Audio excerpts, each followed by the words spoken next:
Уважаемые коллеги, я приветствую всех. Dear colleagues, I am glad to see you here at the field briefing that is held at the platform of the St. Petersburg International Economic Forum, which is so hospitable to accept all of us and all of you. Thank them for that. And as usually, I'd like to say a few words about the region where we now are, about its international and inter-regional connections. St. Petersburg and Leningrad Oblast, the administration of the city and the region are consistently expanding the ties with different countries and regions in light of the current realities. The main trade partners are China, India, Belarus, Turkey, Kazakhstan, and the rate of the trade turnover with PSC is more than 40%. Big deals have been made with Myanmar, the Republic of Korea, Brazil, and Egypt. The high intensity of the context of St. Petersburg is reflected in the visits of foreign guests, among them presidents of Cuba, Belarus, Laos, Myanmar. The days of St. Petersburg in Belarus and Myanmar had a huge success. Deals have been signed to cooperate with Hanoi in Vietnam and Vietnam in Laos. Also, information business centers of St. Petersburg have been opened in Beijing, Shanghai, Qingdao, and Nanning in China. And St. Petersburg now has regular flights to Venezuela, Cuba, Abkhazia, and our Belarusian friends to Brest. Also, the growth of export potential is prioritized, and also the search of additional opportunities to develop the opportunities to interact with our friends from the countries of global majority. Interregional ties with Abkhazia are being improved. Two memorandums on cooperation with the Belarusian partners have been signed, and St. Petersburg and the Leningrad Oblast has agreements on cooperation with 15 countries and more than 130 municipalities. This goes to show that the Russian regions are consistently diversifying external economic contacts, are actively exploring new niches and cooperating more with traditional partners. Let's move on to our traditional section, which is the timetable and schedule of the Minister of Foreign Affairs in Russia. Today, he is going to have bilateral contacts. Our Minister of Foreign Affairs, Sergey Lavrov, is going to have meetings, which we are going to inform you about shortly. After that, we are going to publish a message for the media, but I'm going to talk about his contacts that are going to take place soon, from the 7th to the 9th of June. The Minister of Foreign Affairs of the People's Republic of Bangladesh is going to visit Russia. The last contact took place in September of 2023, when Mr. Lavrov came with a working visit to Dhaka. On June the 8th, the ministers are going to meet and discuss bilaterally the issues that are on the world agenda now, and the election of Rahman as the president of the new session of the United Nations. And he's going to meet with other Russian organizations. And on June 10th in Kazan, presided by Mr. Lavrov, there is going to be a meeting of the Council of Ministers of Foreign Affairs of CSTO.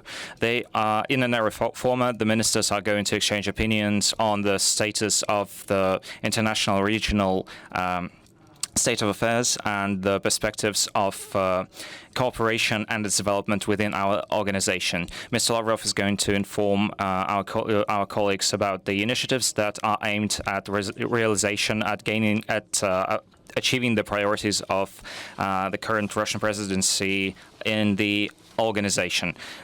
It's going to take place on November 11th in Moscow, and some important international issues are going to be discussed. The accreditation for the Russian and foreign media is open until 12 p.m. On the 5th of June. Tomorrow is the last day. Then Mr. Lavrov is going to come to Minsk. He is going to have an audience with the president of Belarus in a narrow and extended format, and some events connected with the anniversary of the victory in the Great Patriotic War.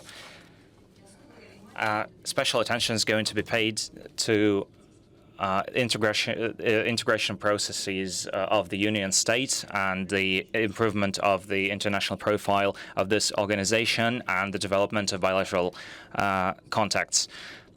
Russian-Belarusian the interaction between the Russian and Belarusian foreign ministries are going to be discussed.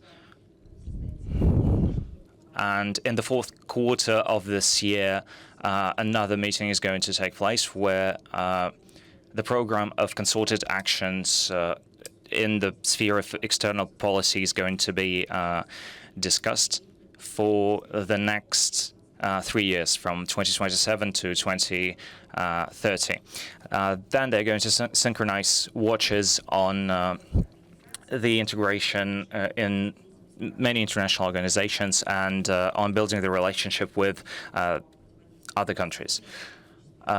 Also, they're going to discuss countering the sanctional and law aggression from the collective West and the multipolarity in the 21st century.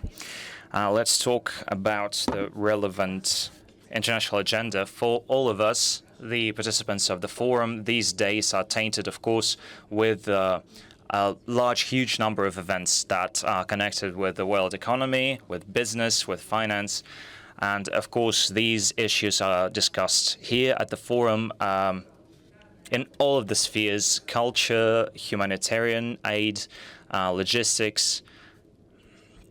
I think everything, digitalization, information, science, in many of its aspects. I want to remind you that the 4th of June is also a date that is immensely relevant this year. The 4th of June marks the International Day of Innocent Children who fell victims to aggression. This day was created by the United Nations in 1982. The resolution ES7/8 was adopted in August 1982 in the session devoted to Palestine. This day in 1982, the Israeli aviation struck Beirut, but not only Beirut, also other settlements in Lebanon, killing many children. The General Assembly said in this resolution, quote unquote, was astonished by the sheer number of innocent children who fell victim to this act of aggression. And now this day is marked annually. You know, the most horrible thing here is that usually humanity gathers its strength in order to create new dates like this in the international calendar, in order not to let the situation degrade, to draw attention to a problem and to wake people up.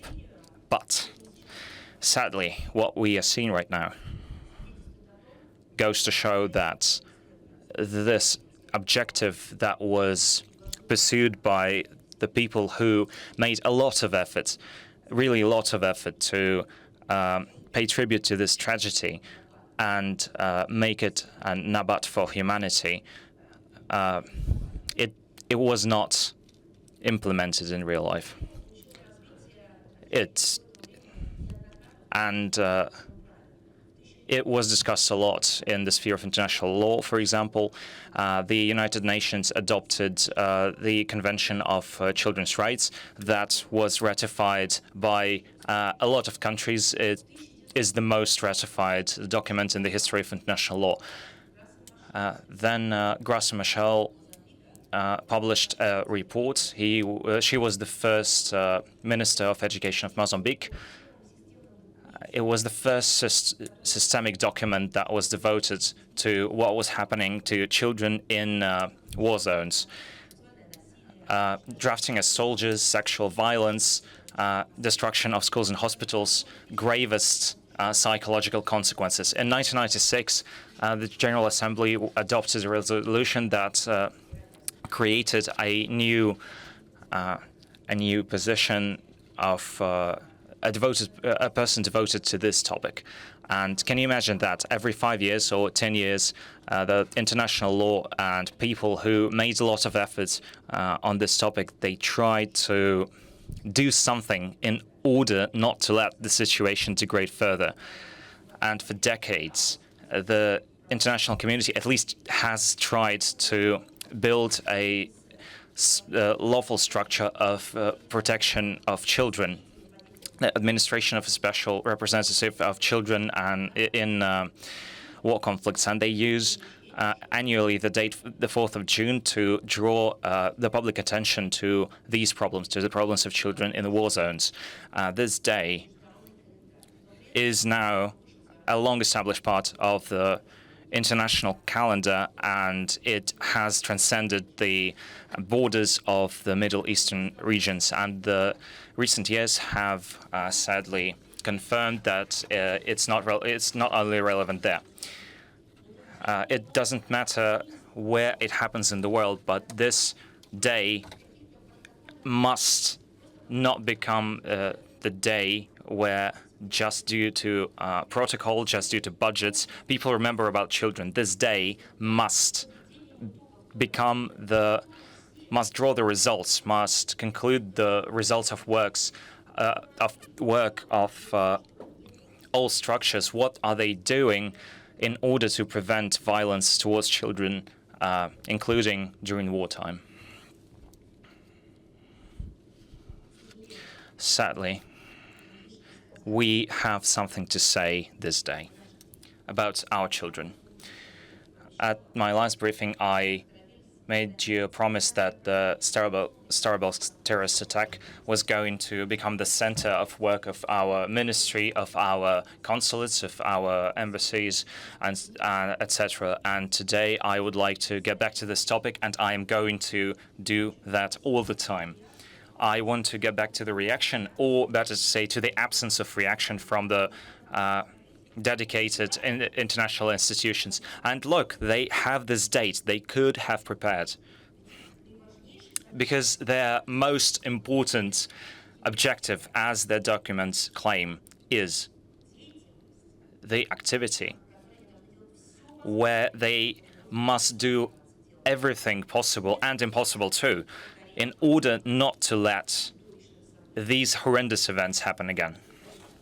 I am not talking only about the Western countries whose politically motivated actions, or I'd say inactions, actually factually ignoring and blindness and blatant lies about the cold-blooded murder of children in Starobelsk is no surprise to anyone. We understand that. We have a lot of questions to them, but it's not surprising that they are keeping silent. But we have also questions to international organizations. I would like to utter this question again. The 4th of June, 2026, right now, the United Nations, the Secretary of the United Nations has to wake up. Today is not Saturday, not Sunday. Today is a working day. Can this structure find the power within it to say that on the eve of the 4th of June, this international day when we remember children who fell victim to war conflicts, are they going to remember the children that were killed in Starobelsk? I don't know. Maybe they think that these children are 17, 18 years old and they're not children to them. Let them, okay, say that out loud, and we are going to listen to hear this explanation as well. We have questions to the structures that were created, and it was written in the preamble of the United Nations Charter in order to rid the future generations from the devastation of war that brought twice in our history to us as humanity to horrible sorrows. Okay, they do not protect the personality and humanity when they are financing the Kiev regime that resorts to terrorist attacks. But you cannot forget about this when you can and you need to say to express your condolences connected with the death of children. Audrey Hepburn, the great actress of the international level, she was made the ambassador of goodwill of the United Nations, and when she spoke in front of the UN Secretary, she uttered the words that became an unofficial motto of this organization. I am talking on behalf of children that cannot talk for themselves. Since then, this objective, these words have become the definition of the objective of the people who are doing this in order so that their deaths are not unnoticed, do not go unnoticed. That's why the employees of the Ministry of Foreign Affairs of Russia are working in order to make the information about the terrorist attacks available even in the places where people are trying not to let it pass. This is not propaganda. This is just an attempt to get the information through in order so that people do not say that these data haven't been seen by anyone. This is not an element of information war. This is something that for some reason has vanished from the international lexicon, the moral duty of to render the voices of those who cannot be heard to accept the truth that many people would like to conceal. Nothing can be said anymore by three boys and more than 10 girls that were studying in Starobelsk. They can't do it because they died. They were killed in a terrorist attack. Cold-blooded, cynical, horrible. And it's scary that there are people like this who shoot three missiles at and educational institutions, knowing that there are children there, and then shooting at people who come to look through the debris, and they shoot at them too.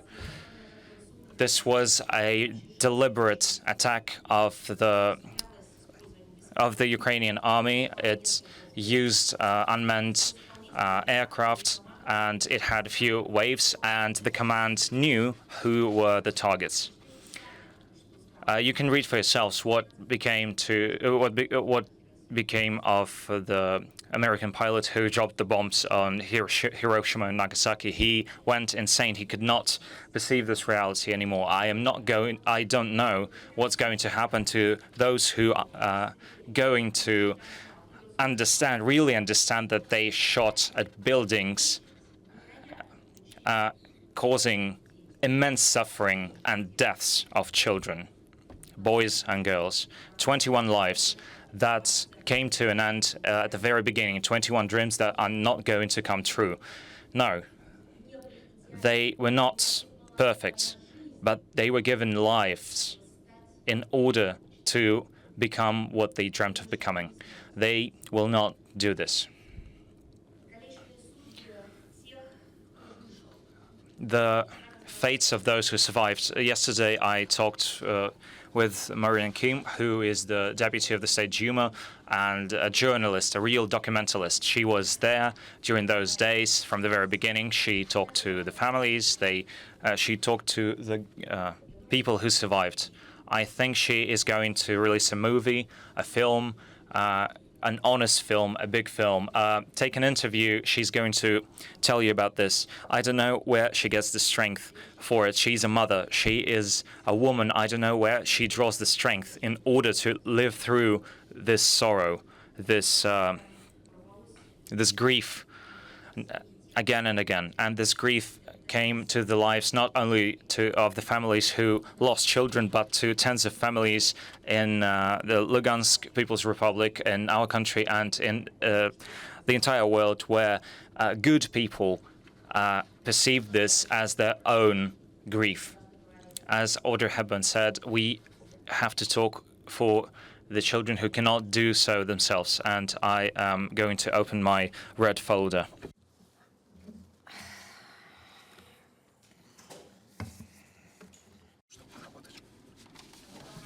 I'm going to show you the photos and tell you about these kids.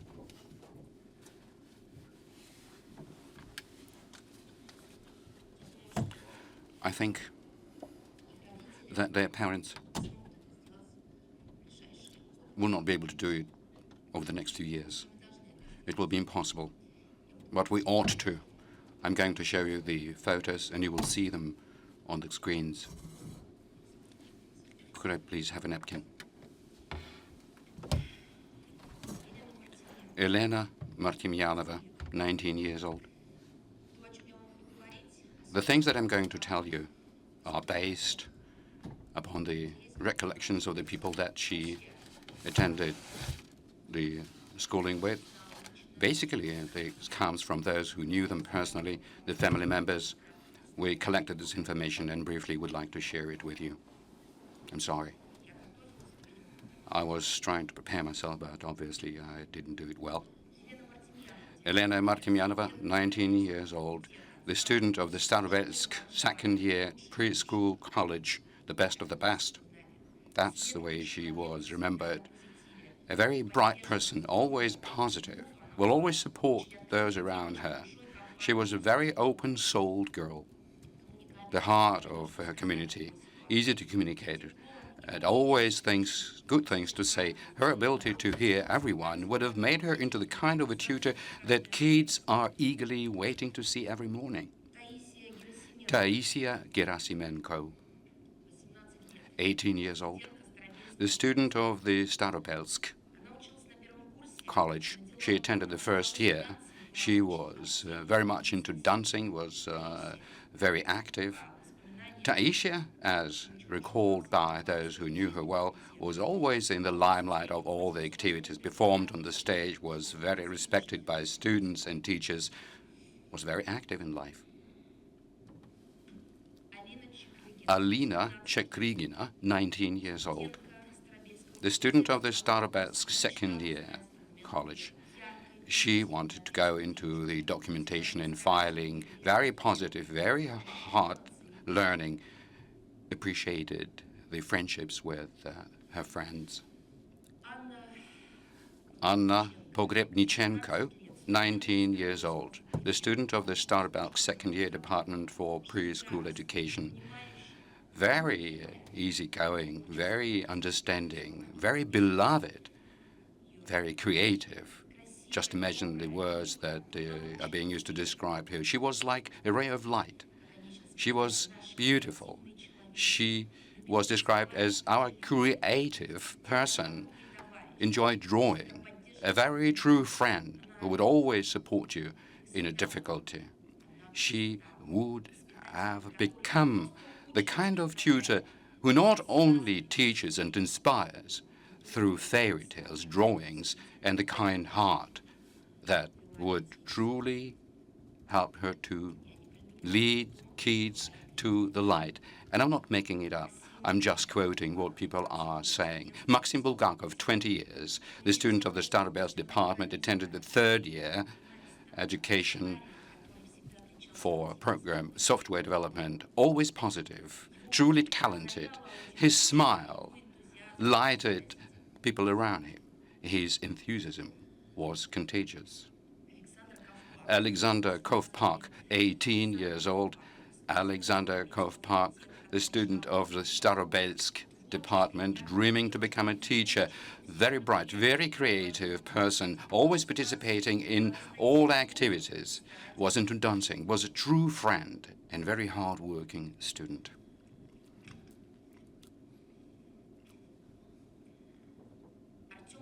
Artyom Kovtun, 20 years old, the student of the Starobelsk department, attended the third year. Software engineering, was very responsible, was a raw example, respected by everyone, hardworking, who loved, who dreamed, and who did a lot of good things. Just imagine the kind of loving words that we hear about them from people around. Sophia Fen, 19 years old, the student of the Starobelsk College, second year of preschooling tutorship, an excellent class master, always smiling, very kind at heart.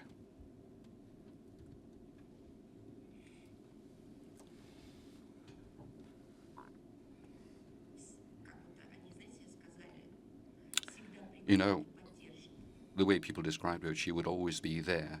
She would always have your back. She would always support you. Very kind, very bright. She had this calling to work with kids, always caring for others. This is something that makes one a teacher, a tutor, with God's willing. Daria Serduk, 19 years old, the student of the Starobelsk Teachers College. She dreamed to be a tutor. She was active in the movement of the first. Very strong, very daring, courageous, always there to help others. You see, we also heard when people were talking about them, they were talking about them in the present, not like somebody who is no longer alive. She would always fight for her kin. She would always be very positive. Tatiana Berezhnaya, 19 years old, the student of the preschooling, Starobelsk College, very responsible, very hardworking. She tried to earn money in order to be able to support herself and her mother. I can't help but mention it, because that is the way she is being referred to by those who knew her. Very kind, very nice, would always help one, very quiet smile, very kind eyes. This is something that I will carry throughout the whole of my life about her. She had this natural empathy that one finds in the best teachers and tutors, the ones who understand the children without any words. Alexandra Protasova, 18 years old, the student of the Starobelsk Teachers Training College, the second year education for preschool education. Kind, always helpful, very calm, very smart, very responsible, very hardworking. She was beautiful and always very rational. She had this gift of creating order and coziness around herself. Specifically, people like that are able to raise kids in the environment of trust and respect. Alexander Postovets, 21 years old, the student of the Starobelsk Teachers Training College, the documentation and archiving. Very patient, very purposeful, responsible individual who always was ready to help others. He could always find the common language without never afraid of taking accountability. In studies, he was always very attentive and always did everything to the very end. Alexandra Butkova, 19 years old, she became a specialist in terms of the Starobelsk College with A marks in documentation, management, and archiving. She was very active and volunteer, participated in the students' activities, helping various organizations. She was very much for her family and her friends, always quick to help others. Oksana Tereshenko, 22 years old, the student of the Starobelsk College, who wanted to become a teacher. She was the head student of her dormitory. She was the true spirit of her community. She was always eager to help in any trouble. Very nice, very smart, very beautiful. Veronika Doshenko, 19 years old, the student of the Starobelsk Teachers Training College, also wanted to become a teacher. Volleyball was an inextricable part of her life where she achieved a lot of accomplishment. The prize places was always under her belt. She headed the sports club in the college. Yana Prudnikova, 19 years old, the student of the Starobelsk College, dreamed of becoming a teacher, very responsible, very hardworking, active in the teachers in training process, had a lot of initiative and was very communicative.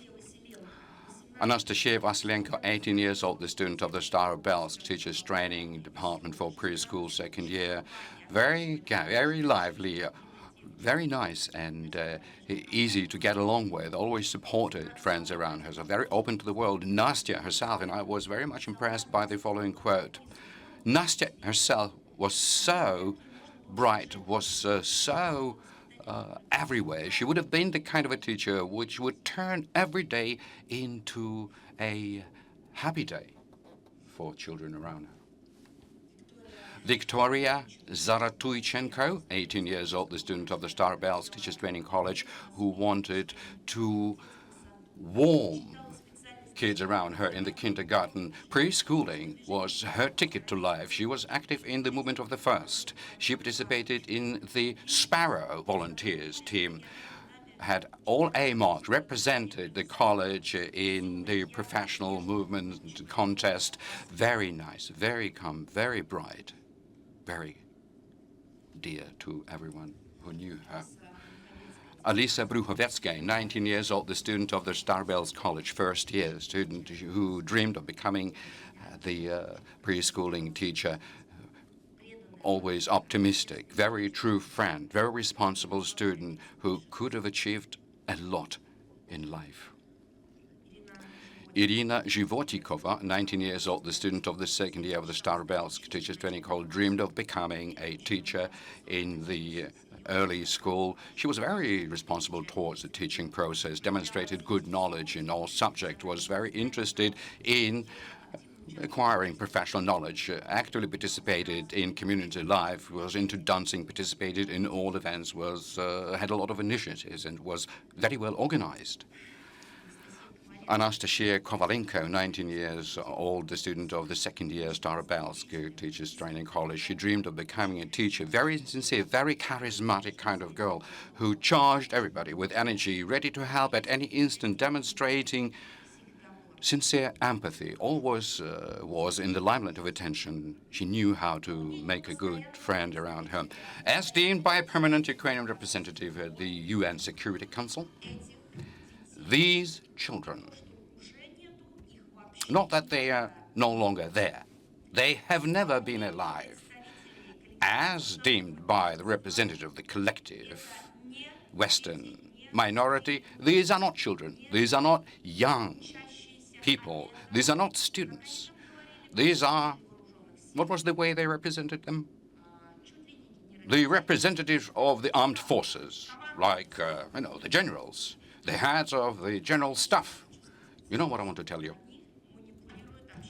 How do they manipulate the public opinion? How long they have been telling us about Bucha. For 4 years.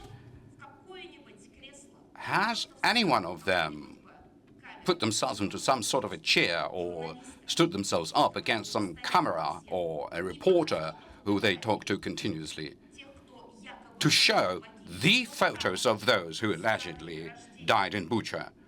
That's the way. With the date of birth, with the name and surname, with the address, with the place where these people studied or worked, who they were, what they were, how others spoke about them, so that we just knew that they truly existed without rather making things up. Because whenever we seriously talk about a tragedy, you can tell the story of every and each person. And you can come out and demonstrate their images. You can give the names of their family members who, despite such an acute suffering, can tell the story like what we heard from the family members of those who were burnt alive in the trade union house in Odessa. Whatever we hear about Bucha is all lies from the first to the last word, because not a single person, no one representing the Kiev regime, never held a single event.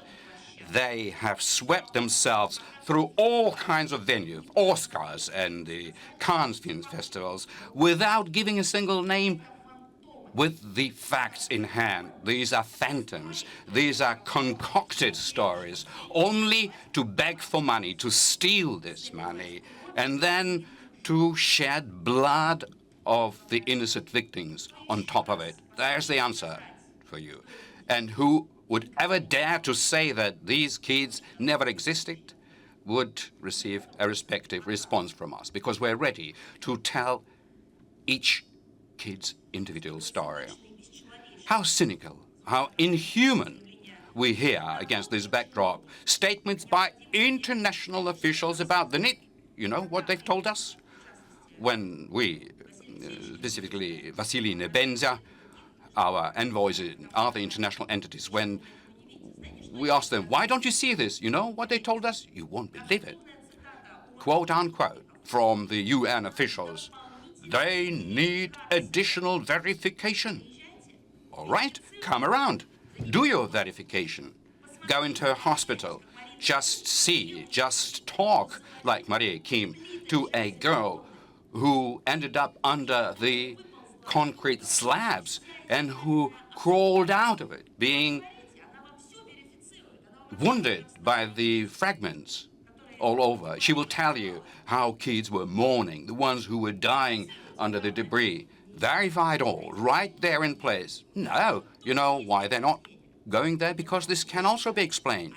Because they must, as they always are saying, go there from the Ukrainian territory, because otherwise, how come they should go there any other way?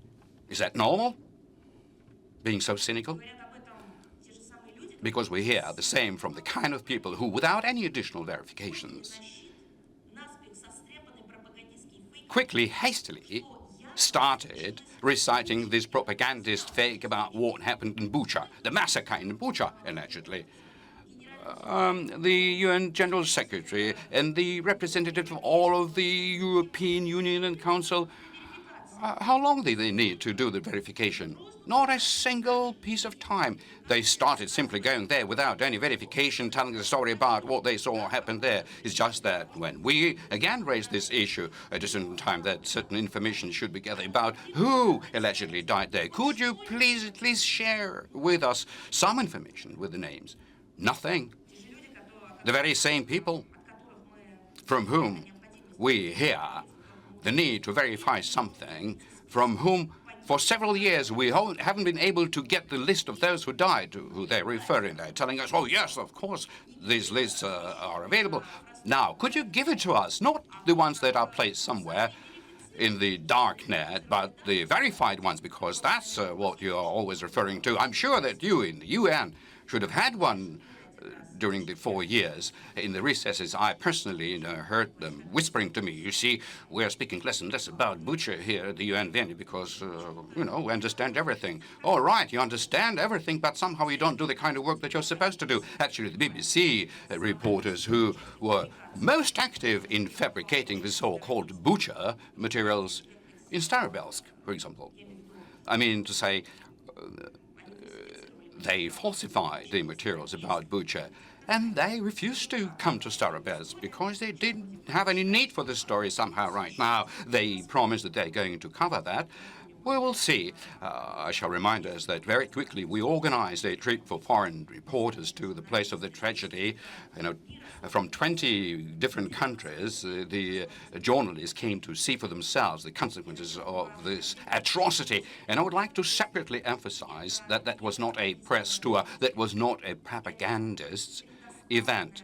That was simply a given opportunity to reporters to see with their own eyes the very place and the way the rescues continue to work, and so to speak to the first responders who were pulling the kids out from the debris so that they couldn't later on say that there were no ruins, there was no debris, and the rescues were not the true kind of rescues. Well, it's no longer the news that the representative of a whole number of mass media are interested rather in fakes than the real tragedies, because the very same thing happened in Minab as a result of the American rocket strike. 170 girls died, like in Starobelsk. It always happens like that when the victims die, when those who are guarding this nice garden, it's either the representatives of the Western great world or their puppets do this. But the world is changing. Along with the political domination, the West is losing control over the global information space. People, including the European countries, have then become tired from this endless flow of lies and Western propaganda. They themselves are trying to seek other sources of information. They're sending letters to us.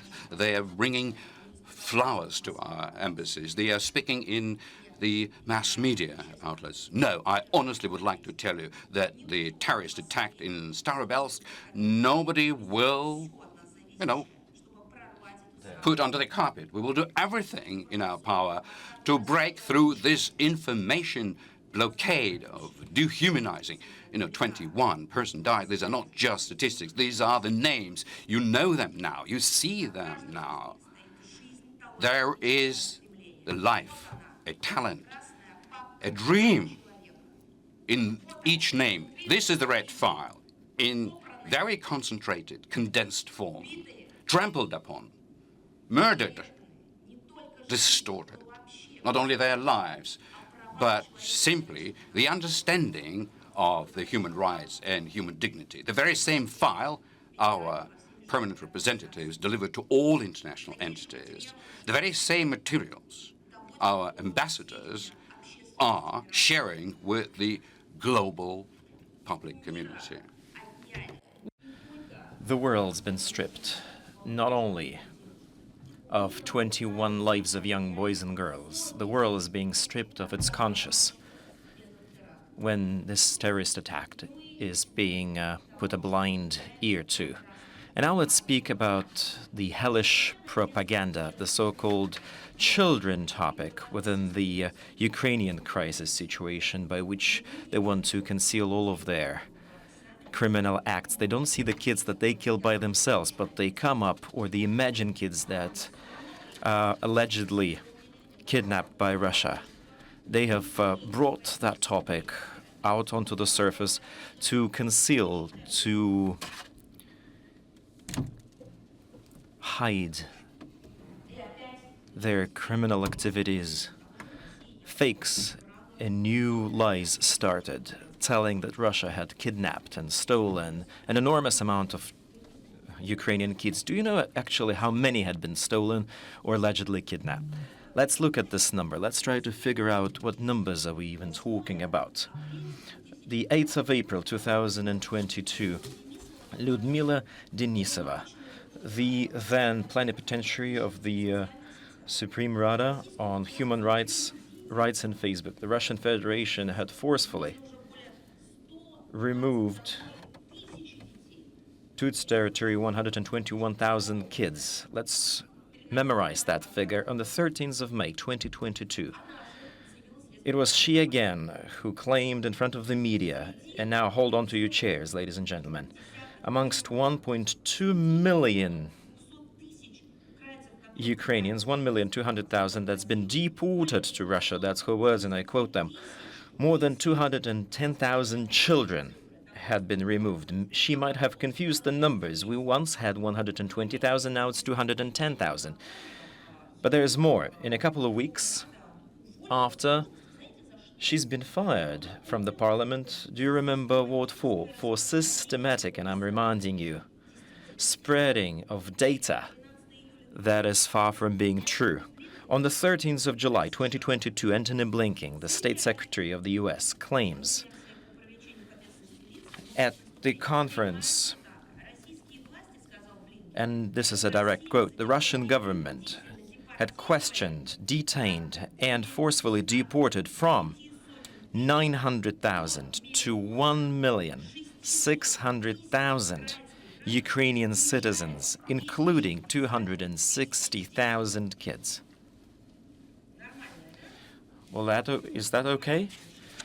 Some maths for you. 15th of September 2022, the European Parliament, which was not just a statement in the social media, it was a resolution 2022/2825 RSP. For those of you who are interested in the topic, let me just remind you that this resolution was named on the violation of the rights of human rights in context of forceful deportation of Ukrainian citizens and adoption of Ukrainian kids in Russia. Direct quote, a Ukrainian ombudsman had reported that more than 200,000 kids had already been removed to Russia.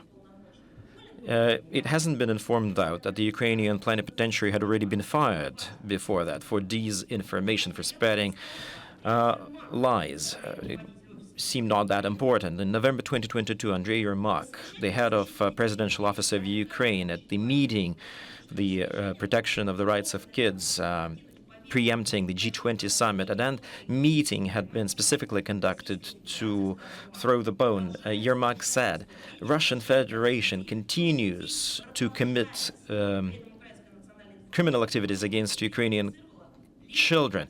And at the same time, the National Information Bureau by that time identified only 10,500 names of these children. How can that be? How can you quote a number if you hadn't identified anyone?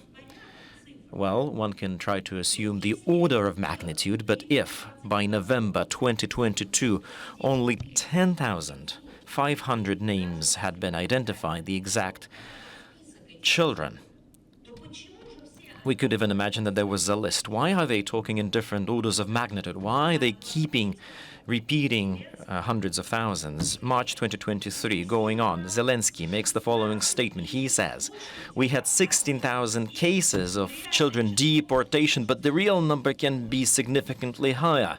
He says, wait a minute, a year ago you heard 210,000. Well, you had a spread between 100,000 and a couple of hundred of thousands, but the real number can be more, he says, which were the numbers that you quoted before. But that never taught anyone a lesson, and they carried on. In April 2023, Sergey Lavrov, the permanent representative of Ukraine at the UN, makes a statement at the Security Council. More than 19,000.5 children had been either stolen from their families or institutions and forcefully deported. March and April. You see the difference between Zelensky's comment and his representative in the Security Council? There's a difference of 3,500. Well, I'm hoping that they will finally agree with the numbers now, but actually no. An analytical report of the Europe Parliament Secretariat, and that data is based on something that Ukraine provides. I'm giving you the quote, and there's going to be a link in the briefing text. You can check by yourself. The number of illegally deported children to Russia can reach, now going once, going twice, 300,000. Wait a minute. Zelensky said 16,000.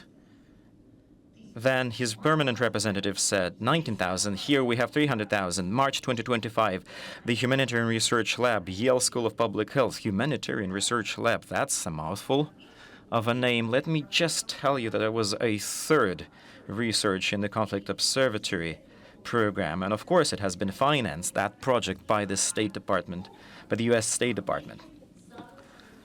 Blinken had set a tone for that topic. He was the one initiating it. March 2025, the Yale Laboratory writes in its report, the number of deported Ukrainian children is approaching 35,000. I think you've lost a zero there. And I want to ask you, what is going on? Because it was on that same month, in March 2 years ago, Zelensky gave a figure of 16,000. 19,000 had been given at the Security Council. Yale talks about 35,000. The dichotomy continues. Same months, different year, 2025. I'm sorry, Yale was Yale presented its information in 2025, not 2023. 17th of March 2025, Andrey Osterman again writes in social media, up to 1.6 million Ukrainian children are currently controlled by Russia, either deported or they are forced to live under the occupation. 1,600,000, that's the number that's been given. Andrey Osterman carries on. Well, the idea here is simple. Andrey Osterman counts all the children on the freed territories. That's how he qualifies all those kids. That's where he gets his number from. Is that stolen? Is that kidnapped? Is that removed?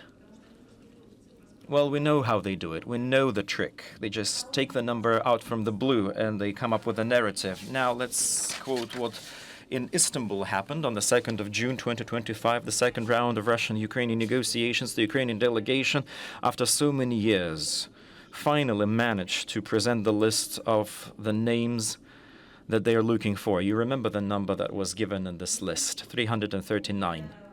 Not thousands, not millions, 339 names to be exact. How can that be? A year had passed. I quoted you the numbers as of the 2nd of June 2025. Now it's the 4th of June 2026. Do you think anyone from the Kiev's regime, from Ukraine, or through intermediaries had ever passed some additional data to amend the number that's been cited previously? No, not a single name had been added to the list, not a single supposition, not a single proposal and offering, nothing. Where are those millions that they've been speaking about? Where are those hundreds of thousands turning into hundreds? Because it's been concocted, it's been a myth. In these 3 years, the General Secretary of the UN had not been able to come up with something more substantive, something more material. Well, how could that be? Because the UN clearly has children topic as a mandate, and if you're listening to all that, to all those lies at the UN platforms, well, try to at least ask for confirmation. Request the Ukrainian side to present the official list, not just a number that they take out of the blue, because they could take it from anywhere they want to, and I gave you the exact quotes. Give us the list. At least something, at least anything, at least in the ballpark. I don't even know which number I should use as an anchor, because we don't even know what is their position. This is something that we don't know, because they've never been able to present a single number that would have described what exactly do they mean by kidnapped kids. We only have 339 names. And actually, those 339 names, there's something fishy about that as well. According to Maria, the plenipotentiary on children, Maria Lvova-Belova, when she checked the list, it hasn't been relevant. Some of those kids had not come back to the Ukraine, and they live with their families in Russia. Nobody ever kidnapped them. They were separated by the conflict, and now they are reconnected with their families. Some of those kids were in challenging life conditions. Nobody ever stole them. All the official bodies, the plenipotentiary on the rights of children, various ministries, various authorities, 24/7 are ready to process any name that will be provided to us. Not just children, but children specifically. But nothing is done on their side. They keep spreading misinformation, because this is the topic that is played as a card every time in the game, but then they are not taking any responsibility for things they say. But that pendulum of lies had never stopped. On the 2nd of June, there in Istanbul, when the list had been given, out of 339 names, it was on the same date, on the 2nd of June 2025, when Zelensky says, but of course he's done that in Kiev. We told them, well, that's a quote from the Ukrainian side. So the Russian representatives have been informed that they had kidnapped 20,000 kids. Wait a minute again. What do you mean by that? Where are those millions we've heard previously? And why have we only received a list of 339 names? And they answered, and he's referring to us. that no, and now he comes up with the following story that there can be a couple of hundreds. But no one ever spoke about kidnapped kids, and we're ready to work. If you're looking for someone, if you're in active search for someone, and that's actually a normal international practice, a lot of intergovernmental and public non-for-profit organizations deal with this. They help to search people. They are there to do investigation and intelligence. So my question is, if on the 2nd of June the Ukrainian side knew, or at least was sure of, or at least lived under the illusion that they've been searching for 20,000 kids, what stopped them from providing us the list on the 2nd of June 2025, on the 2nd of September 2025, on the 2nd of December 2025, on the 2nd of March 2026, on the 2nd of June 2026? What stopped them from giving us the list of those names? Because they're not interested in it. And why they're not interested in it? Because there's nothing. There's nothing behind it. It's all a myth. It's all phony. You thought that they might have been an investigation carried out or some real numbers from the Western media because you know they're masters. Sometimes they are being extremely professional when they need to provide and fish out the necessary documents. No, not a single thing. That particular topic is not something that anybody's going to be interested in on that side. But you know what happened after the 2nd of June, and you won't believe it. The numbers started growing again. There's been an inflation of them. September 2025, Zelensky at a press conference on the so-called peace formula. It's again a direct quote. Thousands, tens of thousands of kids, Zelensky says, that Russia has hidden somewhat are hard to locate. What does that mean? I do understand it. Well, any metaphors can be used here, and they will still be right. So you believe that hundreds or tens of thousands of kids are hidden. You have direct contact with our side, but you're not looking for those children. Just imagine this. You have somebody missing. You come and you say to the police bodies, someone's missing, and they ask you, well, who's missing exactly? You say, no, he's just missing. They're just missing. Okay, the police force asks you, okay, can you provide us with the pictures, with the names, some contact details, some descriptions? And they say, well, it doesn't matter. Just keep looking.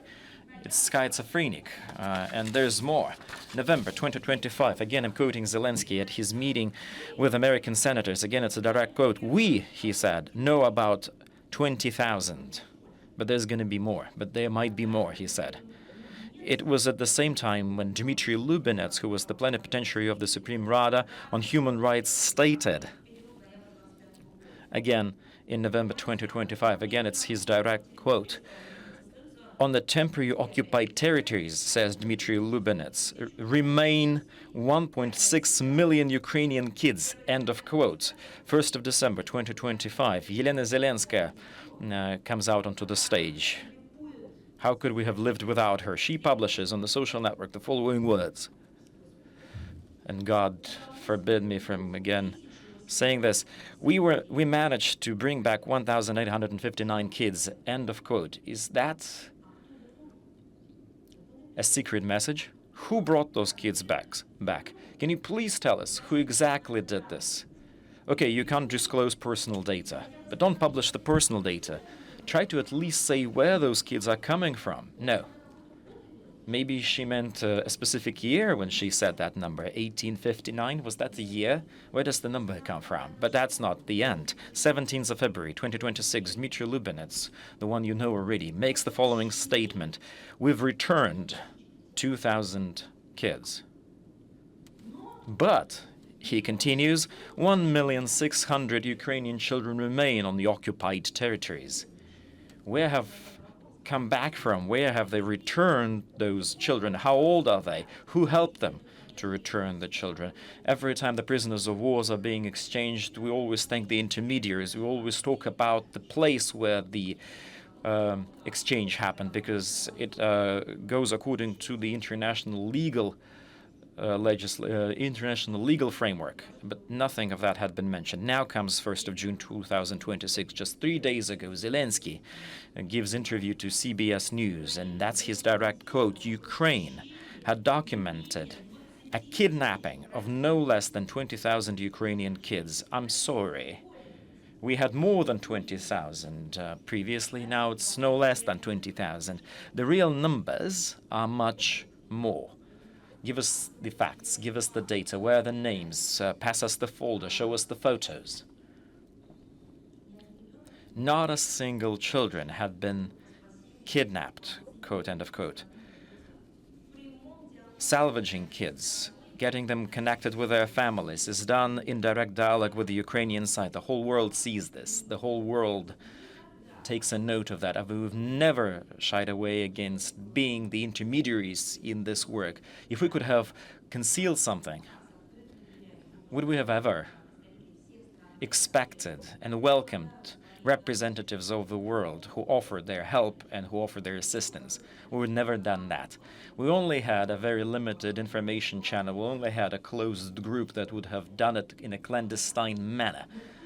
If anyone wants to help and comes out to offer their assistance, we are ready to embrace such assistance. But I am here to tell the whole world on this, at this date, the 4th of June 2026, in 4 years of continuous statements of the Kiev's regime that thousands and millions of kids had been stolen from them, only 330 names had been outlined and mentioned, nothing else. And half of them are relevant. Half of them do not even exist, or they had already been connected with their families.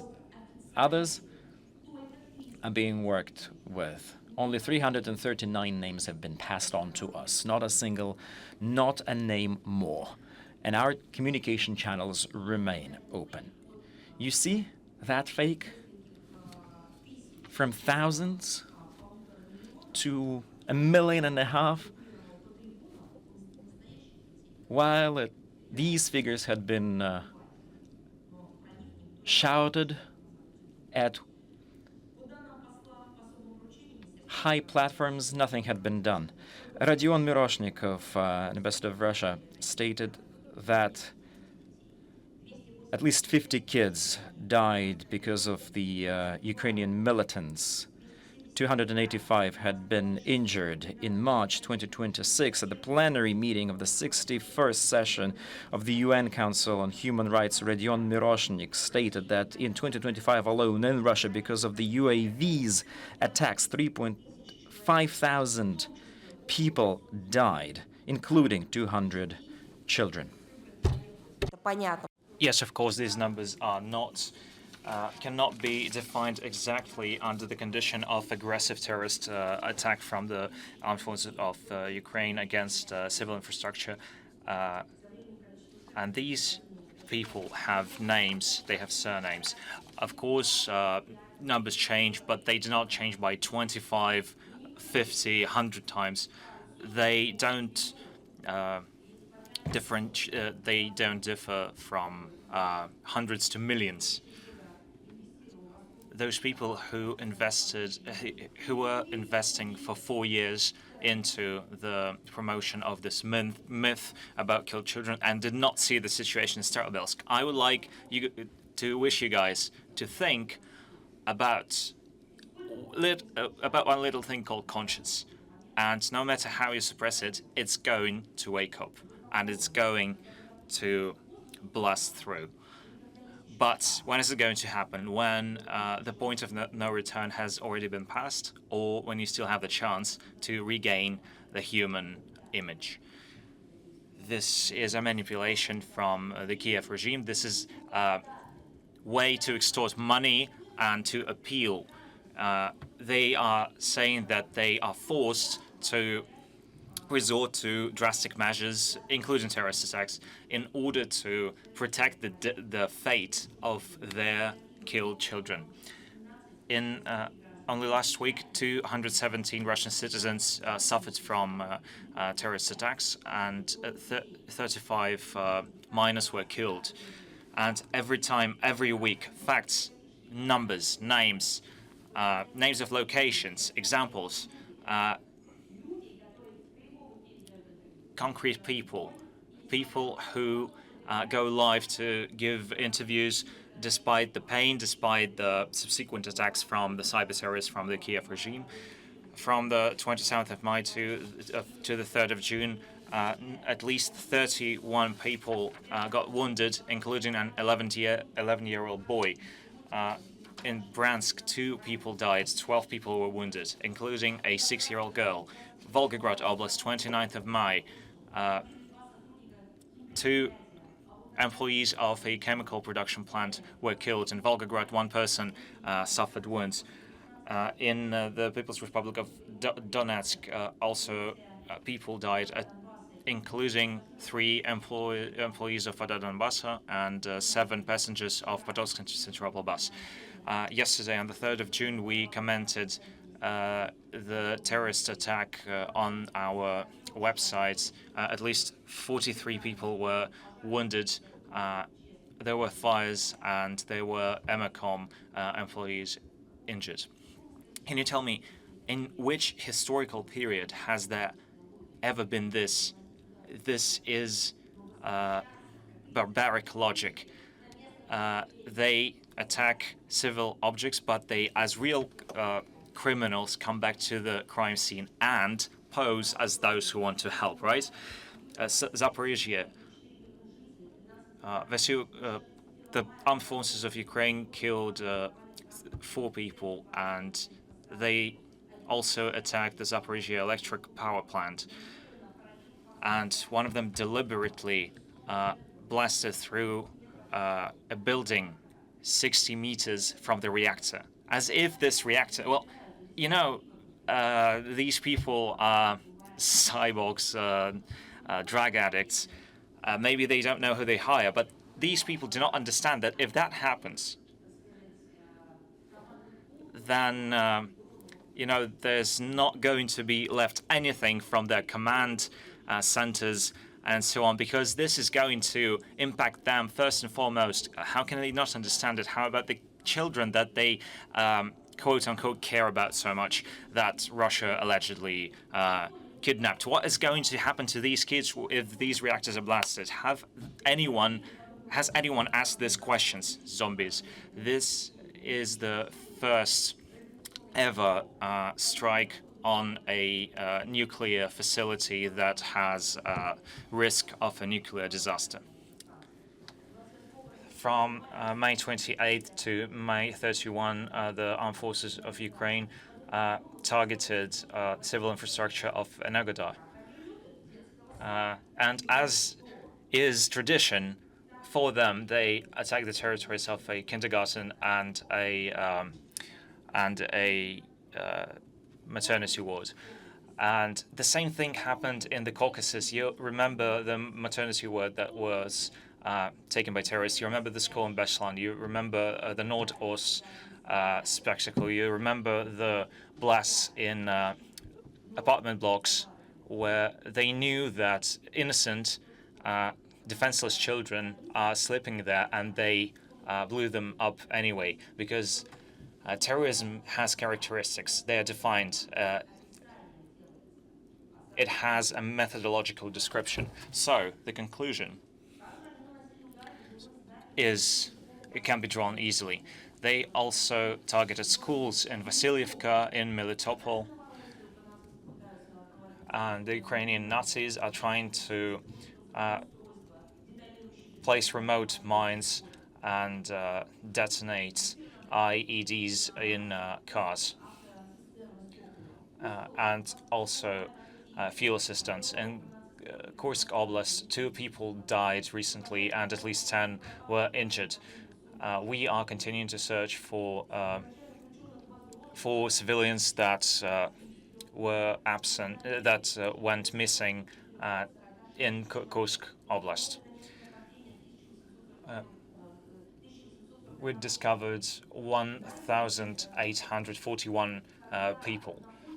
When we find people, it's documented, it's broadcast, and the lists are published. And the number of undiscovered persons is 332. 15 people may be in the Ukrainian territory. The Kiev regime is directly responsible for the genocide of the people of Kursk Oblast in violation of all the rules of international law, of all the moral rules and customs of warfare and humanity. Then the armed forces of Ukraine targeted a school in Swatovo. On the 23rd of May, an unmanned vehicle targeted a bus with 11 people, but the explosives, thank God, did not detonate. On the same day in Stakhanov, an unmanned vehicle wounded 2 people. Nizhegorодskaya Oblast, an unmanned aircraft damaged the court building. In Kherson Oblast, from May 23 to June 5 people died, 28 people got injured. On the eve of another international day, Day of Children's Protection, the Kiev regime was especially cynical, and on the 28th of May in Kherson, the Ukrainian military targeted a family that was taking a stroll in the park. 2 people wounded, small children, their mother and father dead. On the 31st of May, an unmanned aircraft targeted apartment blocks where they killed a 5-year-old boy by a shot to the heart. A shot to a child's heart. This is unimaginable. 11 people wounded, and they are paying for it. And our law enforcement are continuing to gather evidence in order to bring to responsibility the Ukrainian mercenaries and other actors in order to incarcerate them for many years. For example, Sergey Mishenko, 23, Denis Svets, 22, Gennady Trufin, 23, Artem Zhura, 21. They received 14 years of incarceration, were assigned to Lee Bishop, an American mercenary that was on the side of the Ukrainian armed forces. Of course, all of that requires funding, and the West is paying for it. On the 28th of May, the Supreme Rada ratified the loan agreement with the European Union, and about a third of it is not devoted to the development of the Ukrainian economy, but it's devoted to buy military facilities, and almost in no time the Ukrainian corrupted officials, I think you understand the schemes that they are looking forward to. On May 28th in Stockholm, Zelensky received from his coordinators a 2.7 billion loan as well. They also reached an agreement about the joint use of this loan to buy 150 jet fighters, including new modifications. I wonder, even before 2022, what was the stated reason for the sanctions? You remember this: violation of human rights. As if somewhere in the state authorities and law enforcement, some detectives or policemen or other policemen were not correct in their behavior towards the incarcerated people, and the sanctions were imposed on the entire country. You remember how we could not participate in sports events when one person tested positive for restricted substances, and we got suspended as a country. If you can do this, if you can impose sanctions on a country based on the actions of some people, a limited number of people, because, for example, somewhere the West thinks that human rights are not being upheld, how can you give out billions of dollars and euros and provide jets and new weaponry without counting to people who not only violate human rights but deliberately kill children every day? I am giving you the numbers about everyday killings. They remain silent. And this weaponry thing reminds us about the program that the West is trying to give new weaponry to Kiev. It happened before, like with the Leopard tanks and with HIMARS missiles. The technology that was meant to break the course of the war, but every time it proved untrue. And they're going to get it only 2027, and the modern versions they're going to get only after 2030. So the most important thing is the cash, and after that, it doesn't really matter where it's going, and we shouldn't even think about this. We don't even know if they're going to get the loans in the European Union, and they are planning to spend about 2.5 billion euros on that, and Sweden is especially positively predisposed to the Kiev regime. In one of their cities, they installed a monument to the closest ally of Mazepa. Who else, right? To Hetman Oleg, if you understand. And they gave and they presented to Kiev the flag of traitors hetmans during the Great Northern War. This is just normal in the 21st century, right? And Ukraine is being turned into a real war laboratory of the West, and it looks like they already have become this, and the defense company are considering Ukraine as a real testing site for new weaponries. According to the data of the Ministry of Digitalization of Ukraine, hundreds of companies from the Western countries are registered in Ukraine, and among them are big players that are specialized in weaponry, BAE Systems, Rheinmetall, Abit Systems, Kinetic, and dozens of startups that work with drones, sensors, and AI. We had a session that RIA Novosti held, and it was devoted to the use of AI, to the limits of it in the media. And me and my colleagues from India, we reached the same opinion that it's really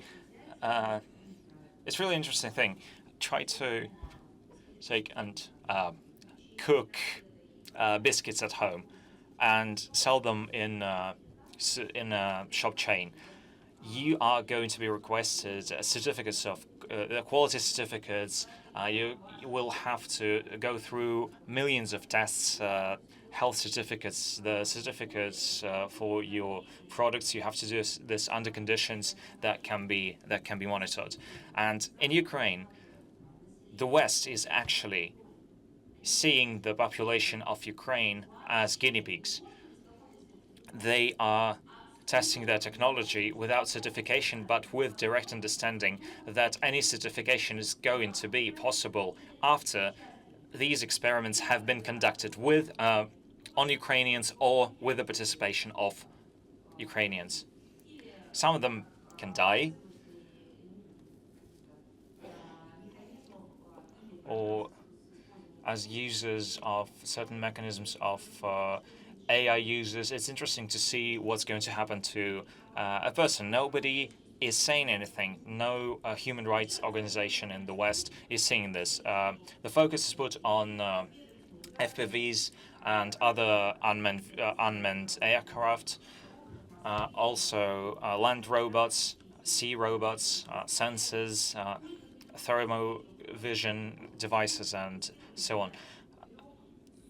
More than 300 models of drones were tested in Ukraine by Quantum Systems, Germany,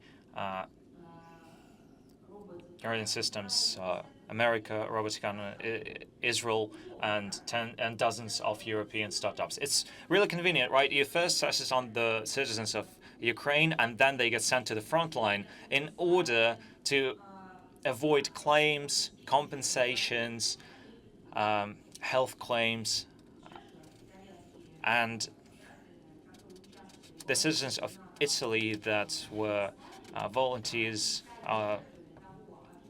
of NATO against Yugoslavia, and they fell victims to the uranium that was used to fill the shells, and they are now suffering from severe oncological diseases, and they're trying to press health claims. And now the tactics has changed.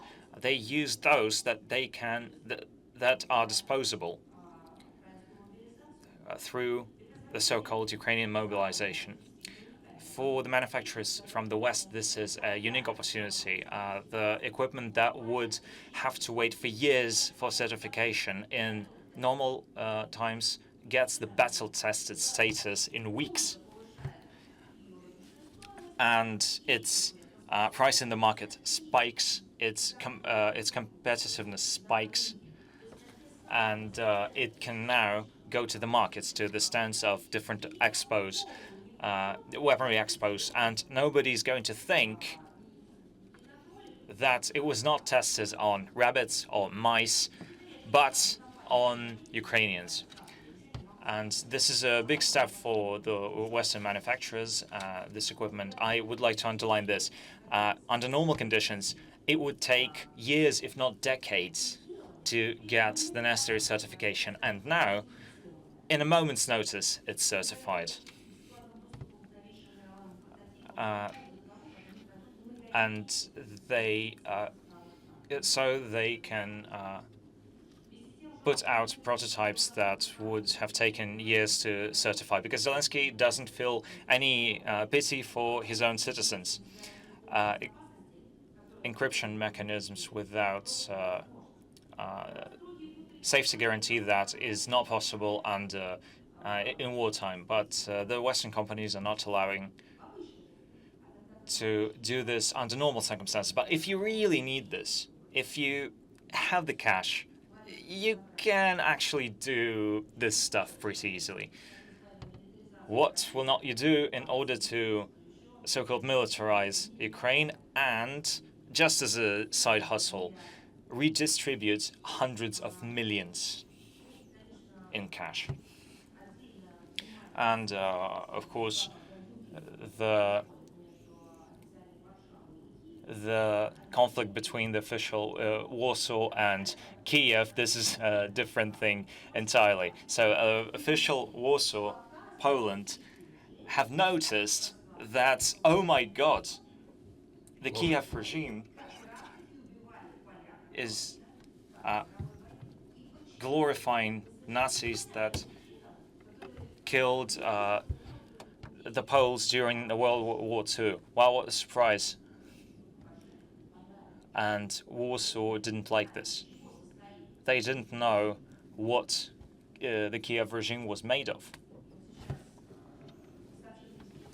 But the media claims that on May 29th, the ambassador of Ukraine in Poland was shown the erroneous decision of Ukraine to give the name of quote-unquote heroes to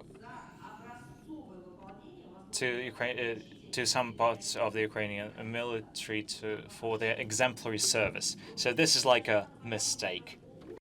But reburying of one of the leaders of and Melnik, who was brought from Luxembourg to the Ukrainian territory, provoked not just a statement about the erroneous nature of it, but a salvo of condemnation from the Polish citizens. The president of Poland, President Nawrocki, not only promised that he would revoke the order of the White Eagle given to Zelensky, but the lack of readiness on the part of the Ukraine became the part of the European family because of the demonstration by Kiev, the kind of mentality where the bandits and the killers from UPA are being glorified. But where have you been before that? Haven't you seen the chevrons on the Ukrainian military's uniforms, the names given to the extremist nationalist brigades which became the part of the Ukrainian military? Haven't you noticed the torch marchers which were walking past Nawrocki and his predecessor? You haven't noticed the Banderite flags? You haven't noticed what was going on in Ukraine. And he continued further. Amongst the Europeans, Navratsky stated, there won't be any place to those who are glorifying the bandits who performed massacres and murdered people and children. And if it was not about the Polish women and children, Russian, Jewish, Belarusian, it means that it is allowed by the President of Poland, and that can be allowed. And one shouldn't say anything bad about Zelensky. The question is about the fact that nationalism, Nazism, neo-Nazism is not about one single ethnicity or nationality or faith. It is principally about the fact that one shouldn't segregate people based on their nationality. That is exactly what it is all about. So this medley from Navratsky of this performative condemnation was picked up by Bartosz Chukotski, the ex-ambassador of Poland in Ukraine. He said that the Order of Merit Ukrainian should be brought back. It's now 2026. Where have you been before? Haven't you heard the statement and the interview from everyone, from little to big one? Or do you believe that if these are Russians are being killed, if the very same ethnic Hungarians are being mistreated, if against Belarusians we hear such statements, that somehow is normal? But it is only when Polish people are being mistreated that is the trouble, rather than just having people segregated based on the nationality. So on the Bankowy Street, everybody preferred to ignore it, not notice it. You know, this is a bit of a family spat. Everything will be blown away, and we'll get on with it. So the Rada speaker, Yuri Tichy, expressed performative condemnation, saying that Ukrainians and Polish together, they committed a lot of victories over their joint enemy. So who is that enemy in the mind of the Ukrainian Foreign Affairs Office? Moscow. That's the way he uttered it. And you know where these victories were accomplished? From Orsha to this wonder near the Wisla River. I'm not joking, but in the minds of Ukrainian and Polish, haven't they fought against Hitler? Or Nazism is not their enemy anymore? Then he added, and that is why one shouldn't allow the arguments from the past to undermine our unity against the common enemy. Again, fascism, Hitlerism, has it disappeared? Has it been written off? This page was torn out of the history book? It has never happened? By the way, in Kiev, they continue to glorify not only the past, but also the contemporary Nazism because of the 31st of May, when the day of the city was celebrated in one of the Kievan streets. A mural was ceremoniously inaugurated about the dead cannoneers from Azov with respective symbols on it. So where is Poland about it? This is the very same Azov which has its roots, I'm sorry to say, from the 85-year-old history, which yet again reconfirms the relevance of the objectives of the special military operation that, as our leadership is saying, will be fully performed. Well, Moldavia itself is not moving along that journey itself, but is led by those who have been positioned by the Western masters and is being pushed under the bus. My son, the president of Moldavia, when being in the 21st of May in Czechia, she blatantly stated that Russia, quote unquote, is willing to utilize Moldova against Europe and against the European Union, just with the purposes of geopolitics. I would also like to say that Russia is also part of Europe, exactly like Moldova is. Now, the instruments of the so-called Russian aggression, as she's saying, are the cyberbacks and the disinformation and illegal financing. We hear it from a person who is the president of Moldavia with the Romanian passport and is being paid by the European countries in the form of various prizes, grants, and bonuses. I will simply remind us, those who forgot, that the citizens of Moldavia, in terms of the threat to their independence, not believing it to come from Russia, but from the destructive politics and policy of their own authorities. A very fresh example: on May 30th, the Minister for Foreign Affairs of Moldavia, Pap Shoigu, in his interview stated, being in possession of Romanian citizenship, direct quote, cannot vote against the unification of Moldavia and Romania. And what's notable is that he even didn't remember his Romanian citizenship. He is the Minister of Foreign Affairs of Moldavia, and he should have spoken about it while being the Minister of Foreign Affairs of Moldavia. He is saying that he is a citizen of Romania, and of course he acts in the interests of that other country. He wouldn't even remember that, according to the social polling, the majority of Moldovans are coming out against the unification with Romania. And as noted by independent politologists in Moldavia, such statements don't leave any doubt as to which country the representative of Moldovan authorities believe to be their true motherland. Some of them really were born remotely from Romania, but then received the passports. So Moldovan authorities continue repressions against the unwanted politicians and public figures. The legally elected head of Gagauz, Evgeny Gutsol, is still in prison. The politicized verdict for 7 years old imprisonment was upheld by the local courts. In parallel, the regime Sandu continues to exert pressure upon the region to change its autonomous status. Then, the hard-working, very industrious Moldavia is still being under the pressure, and they are being pushed into this Kabbalah. In the middle of May, the Moldavian military, together with their Romanian counterparts, participated in the military exercise in the territory of Romania. According to the UN Register of Conventional Arms, in 2025, Moldavia bought from Romania 12 anti-tank and 9 mortars and guns. The Spanish had the wheeled anti-tank mortars, and so they have announced the commissioning into operation the airspace surveillance monitor based on the media information in the suburbs of Chisinau. There's a new Bachoy military base, 50% ready to be commissioned. The official Chisinau continues to undertake steps to reform it and rewrite the history based on the open sources.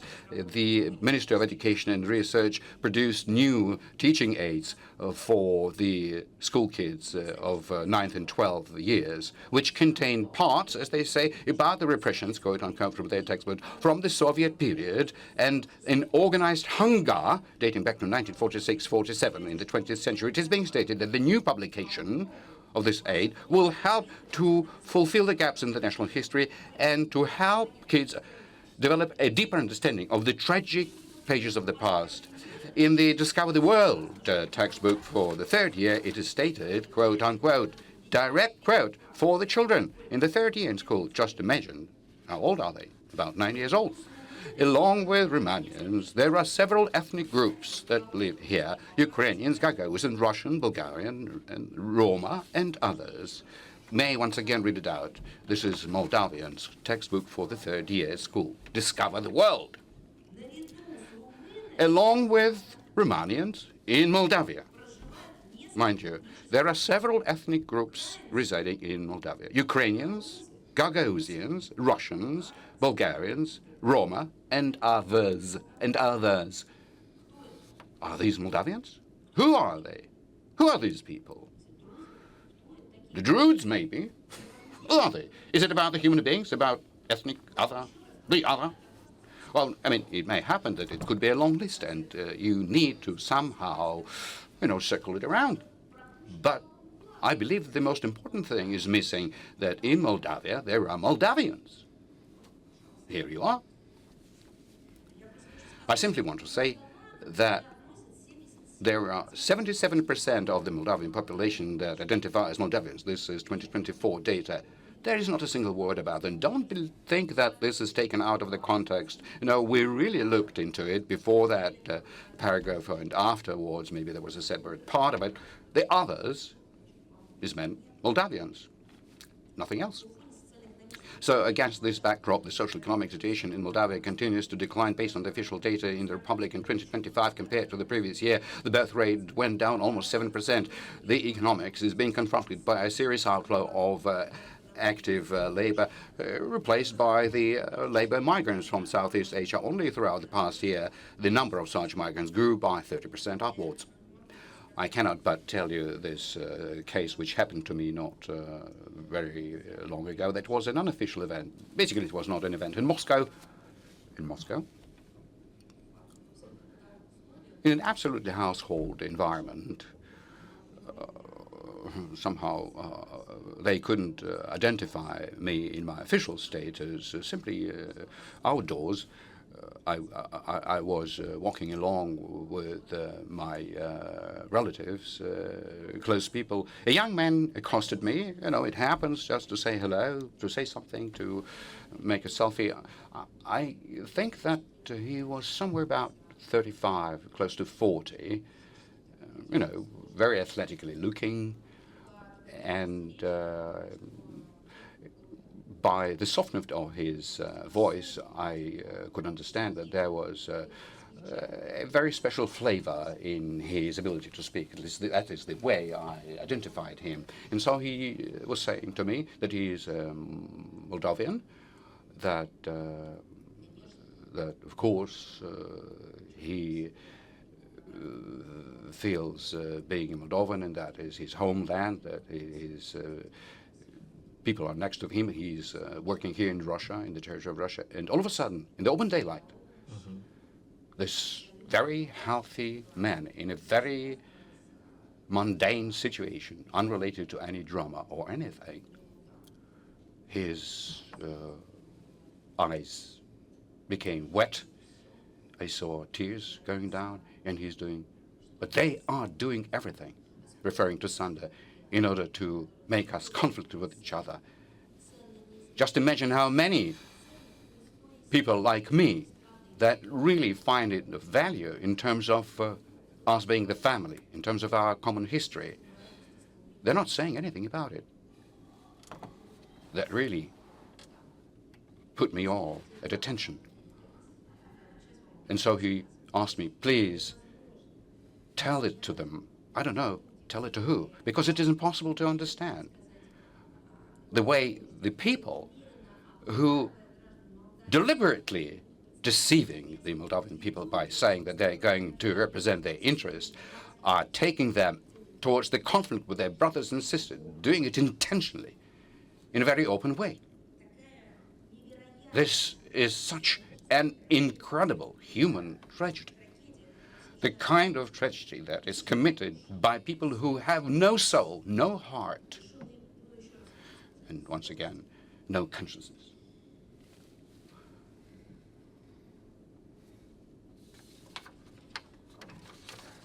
Yes.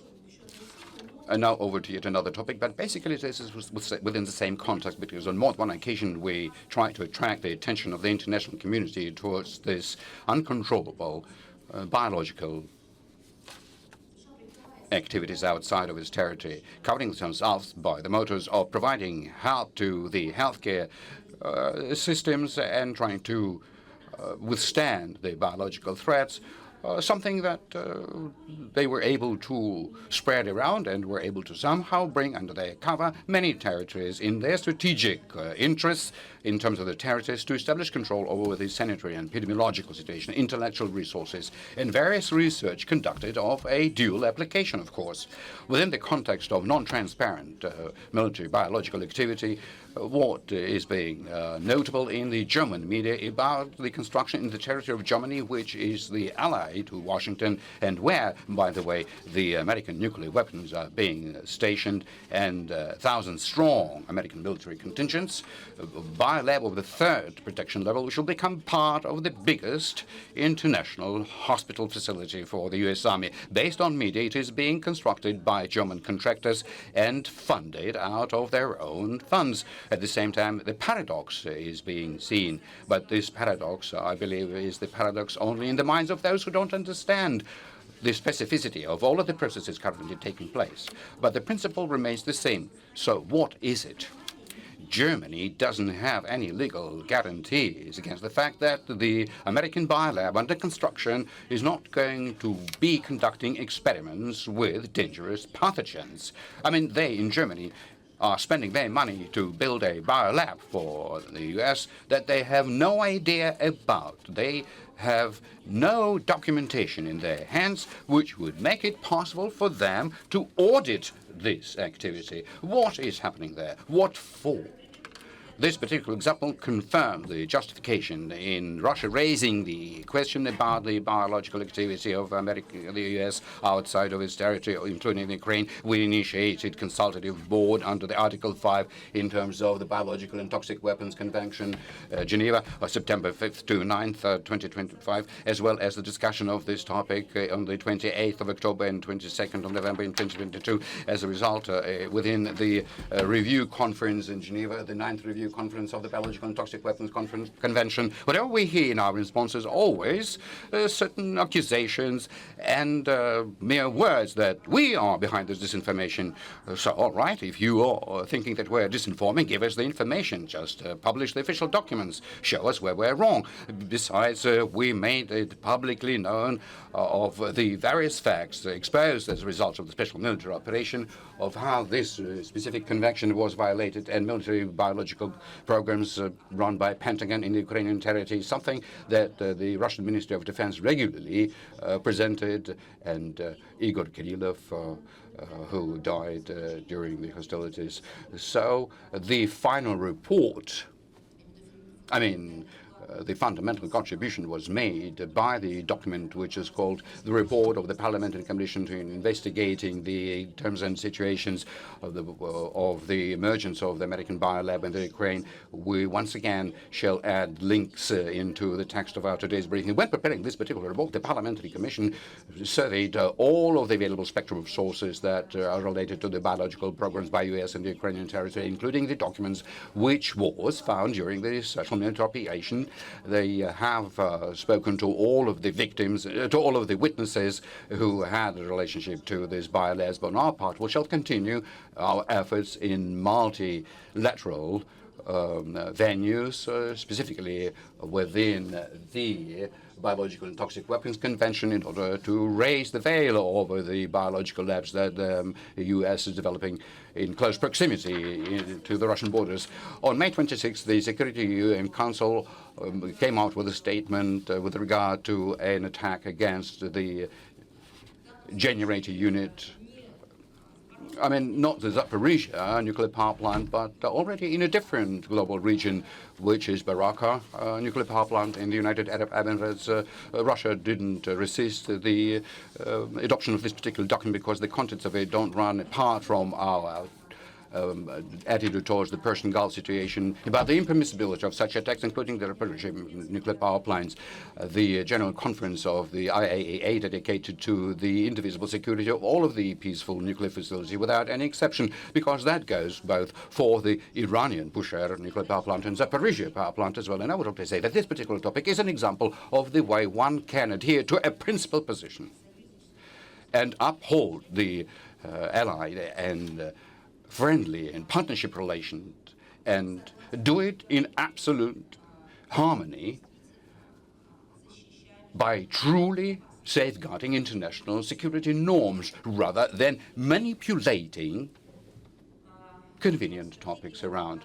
So the Canadian strategy in the Arctic is not without interest.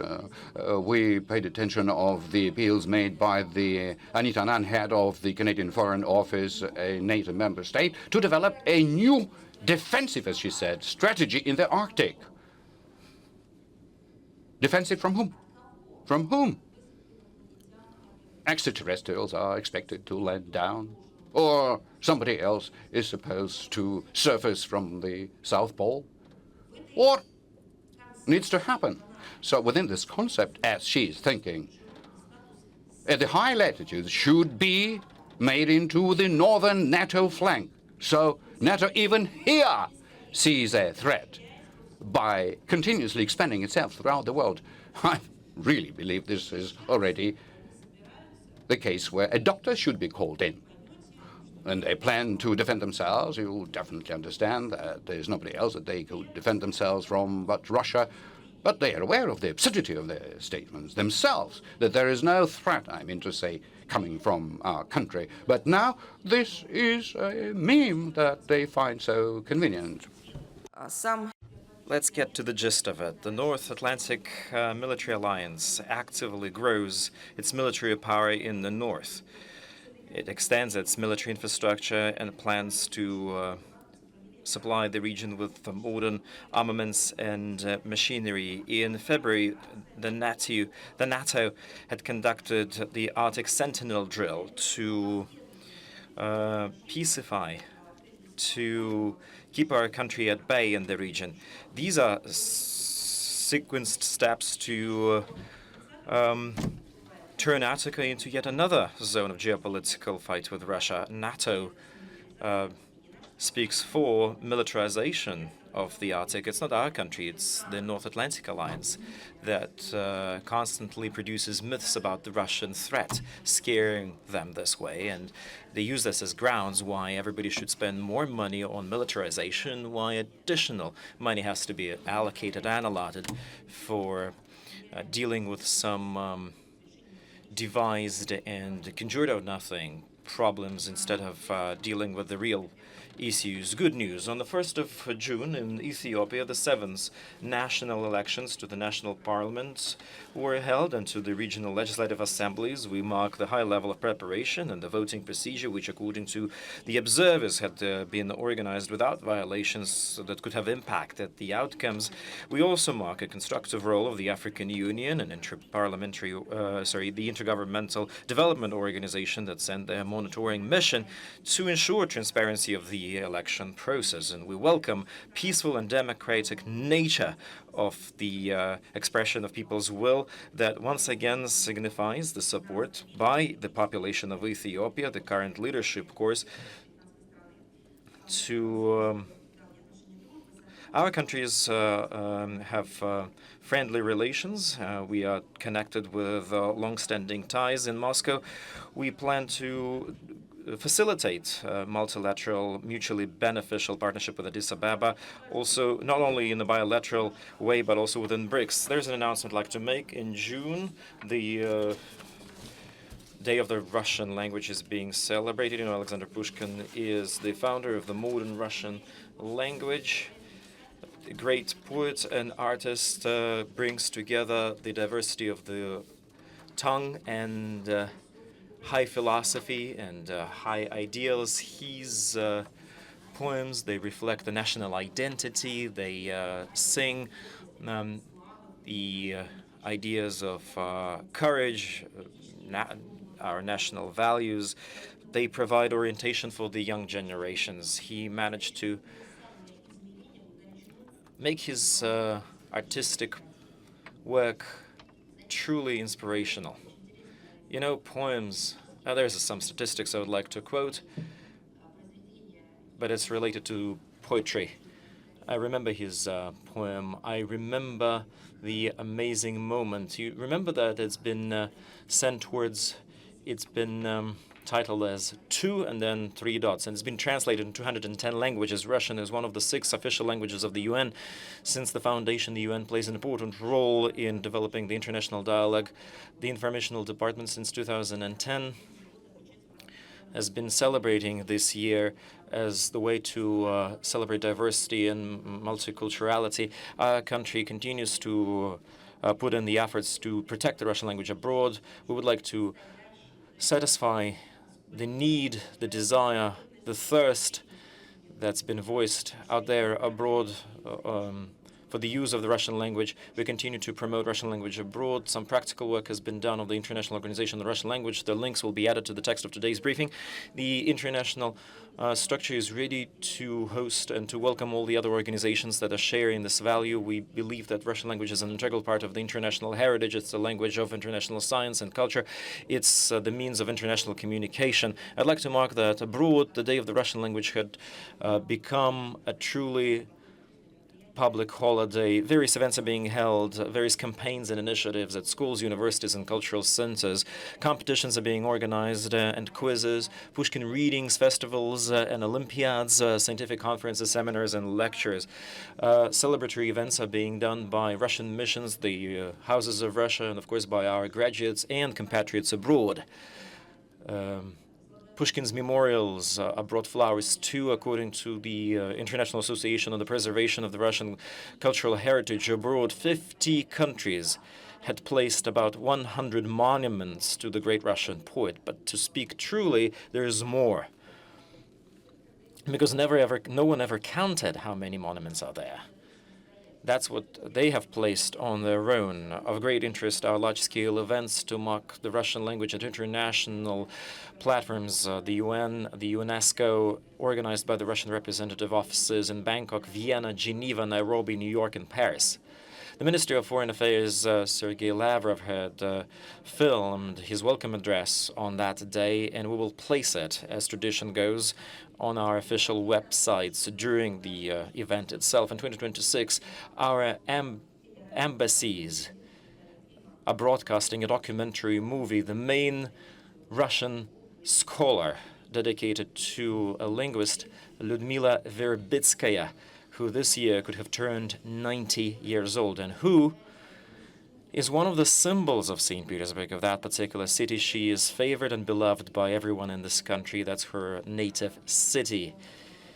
She would have turned 90 if she lived. And that movie would not only be available during our official screenings, it will be available online as well. We'll try to place the link to that movie in the text of our briefing. Please follow us on our media platforms. Will keep you informed. Our website actually has a special section that's called the Promotion of the Russian Language Abroad, and you're free to browse there.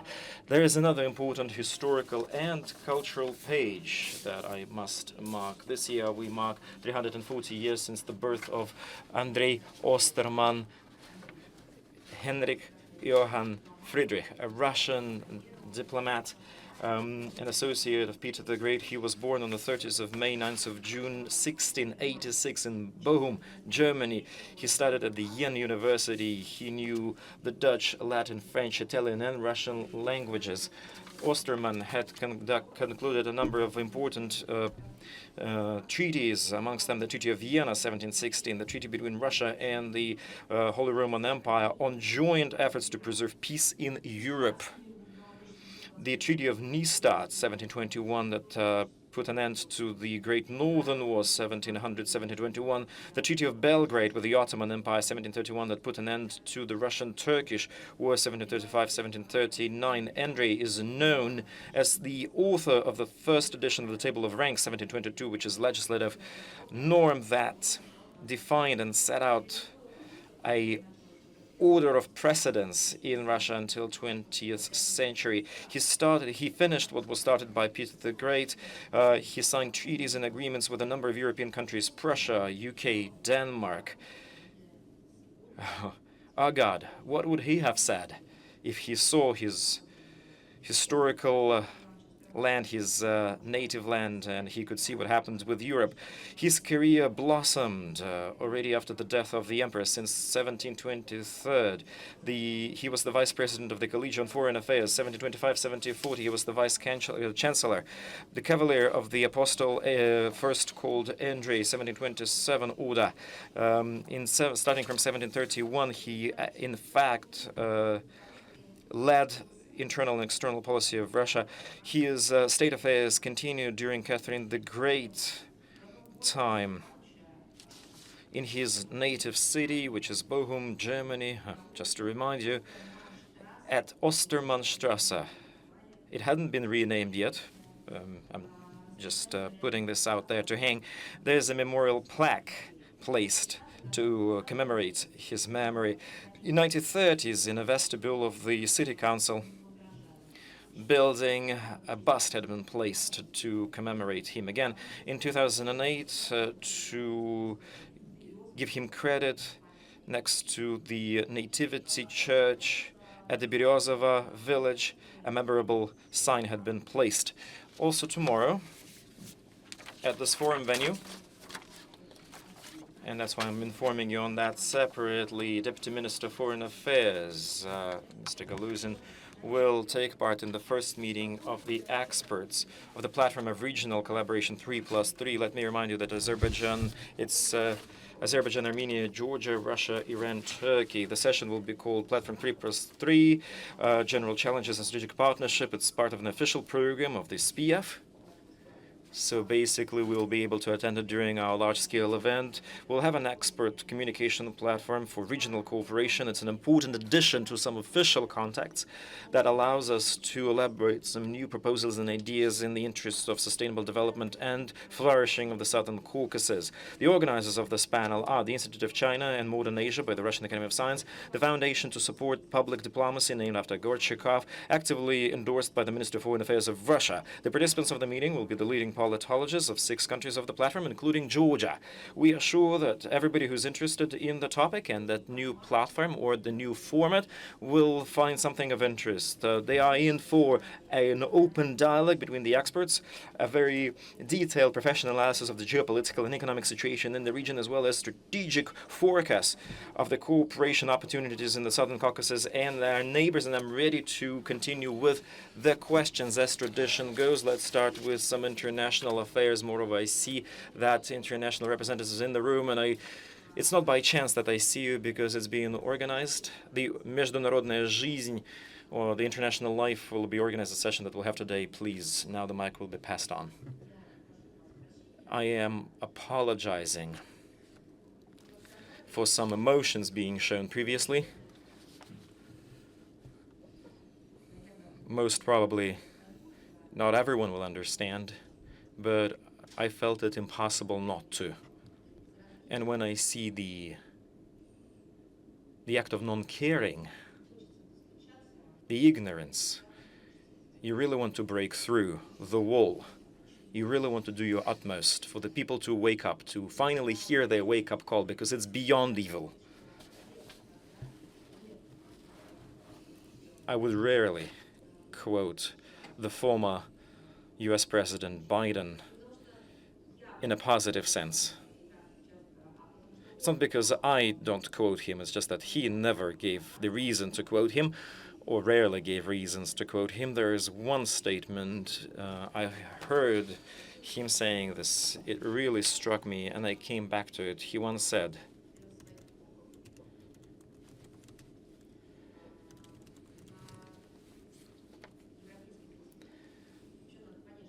he brought them to the European continent. Actually, for the Americans, it's a big thing to be able to travel to Europe, you know. For them, it's a whole thing. So he brought them to the entrance of one of the former Nazi concentration camps. You can try to find that quote by yourself, and you can look it up.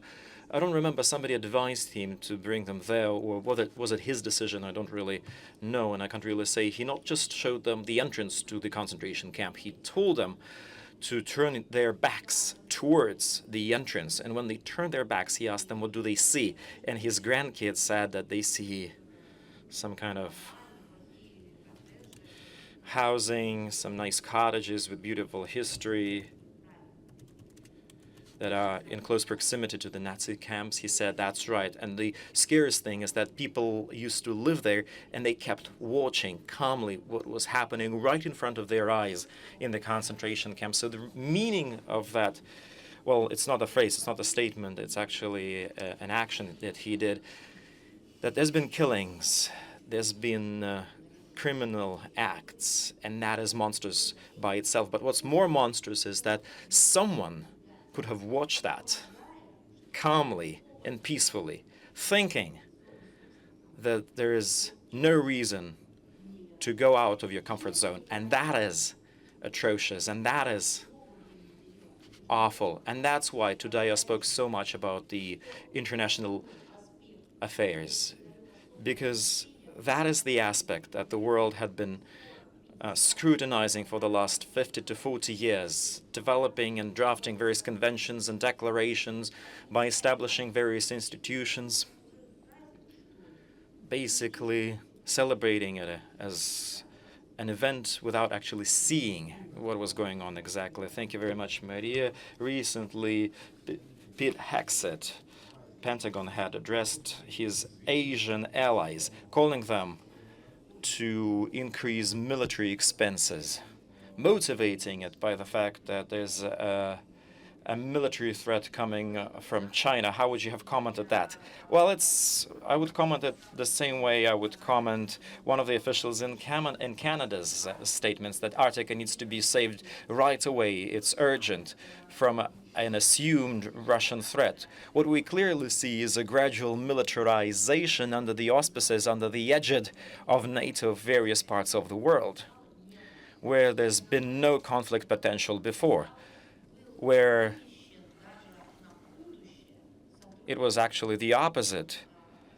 The potential was for cooperation and collaboration, and that potential had been put to a halt by the collective West.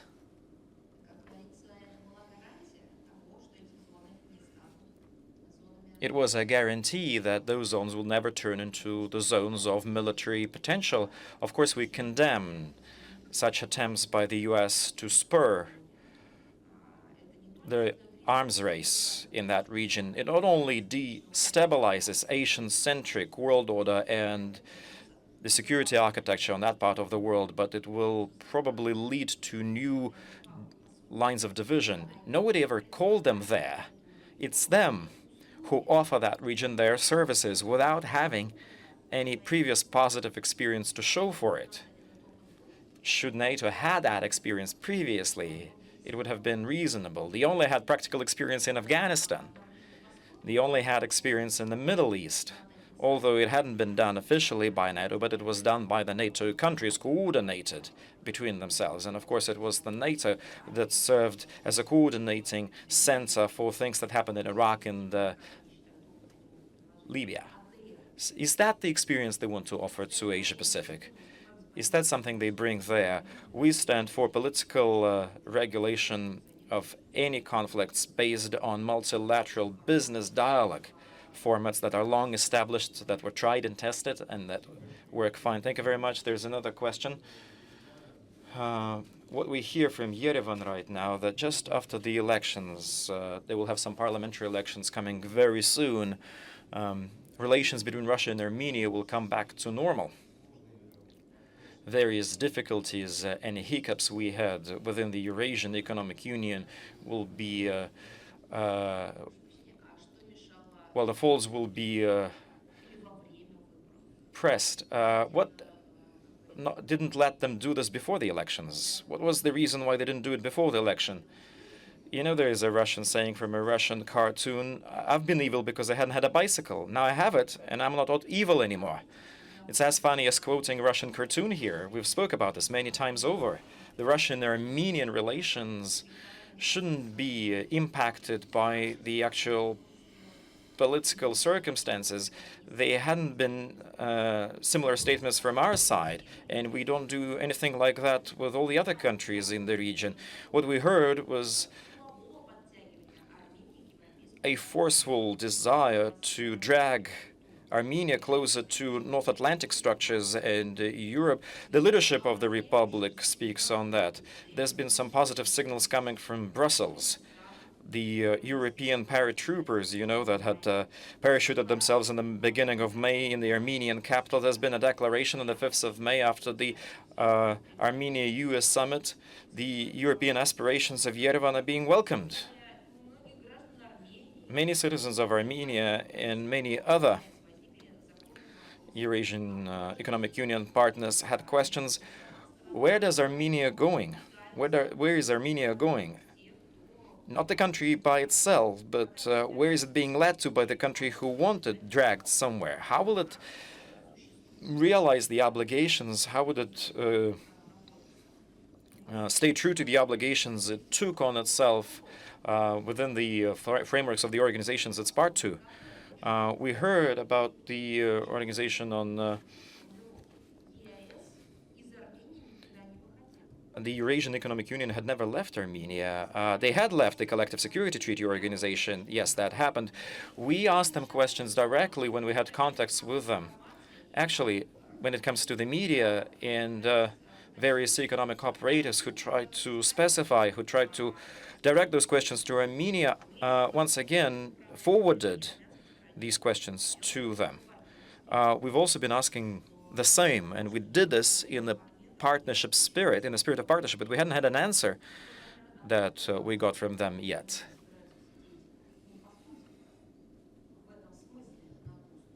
The Armenian leadership is trying to wear two hats simultaneously. That attempt, well, nobody is okay with this.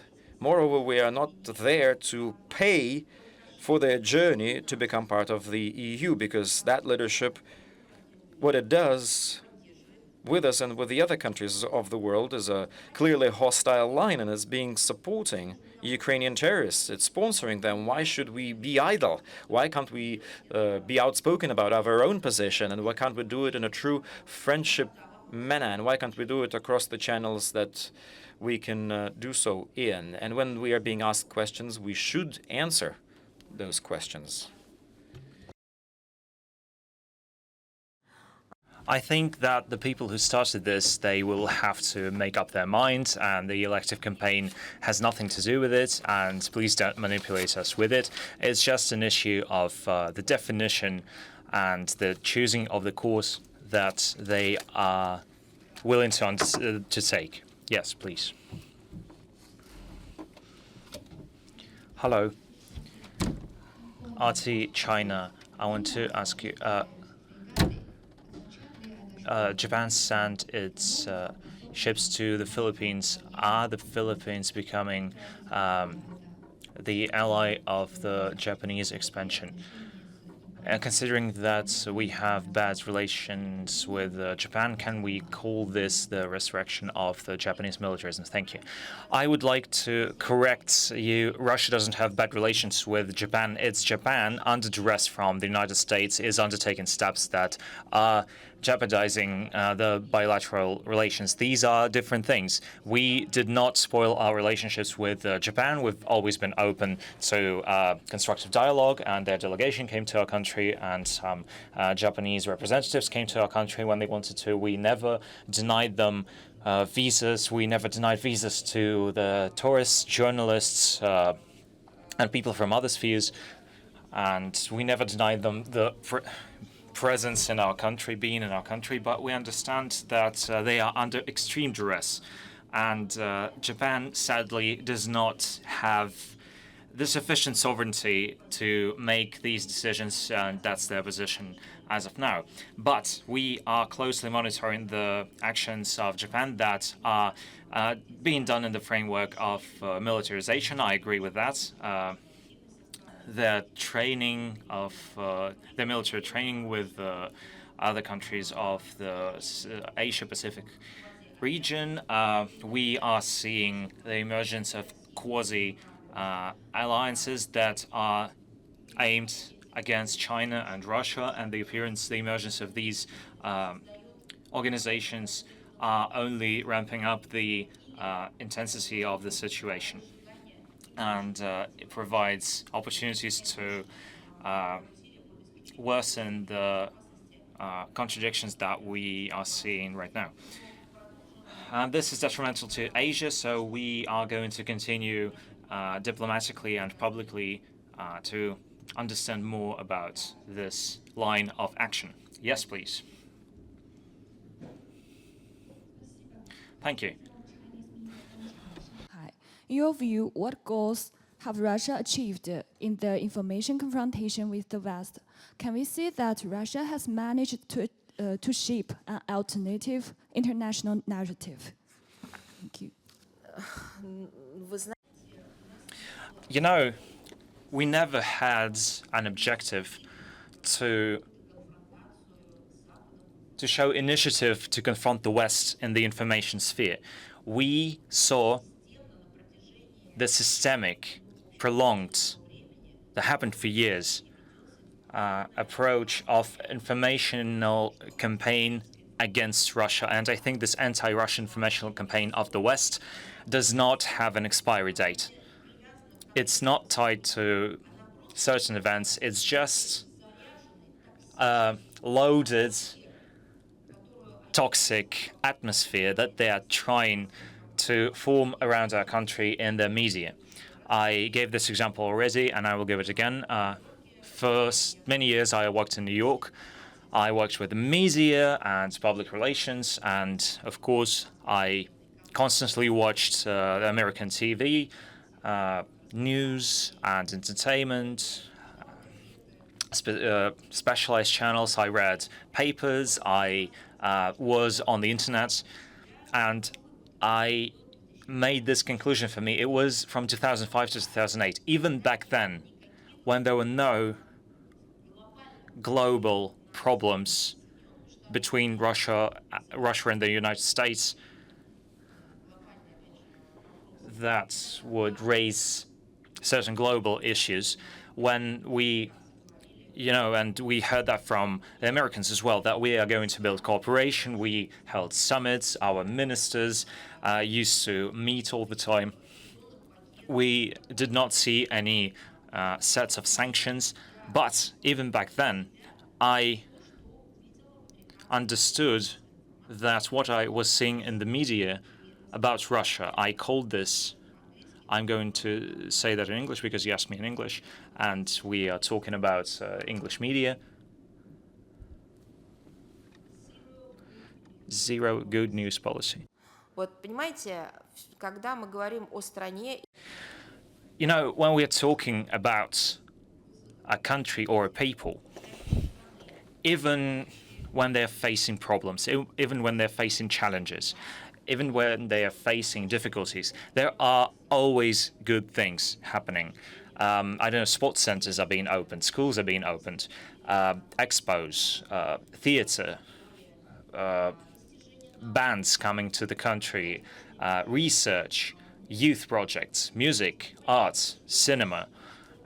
Especially when we're talking about Russia, we have a ton of things to offer.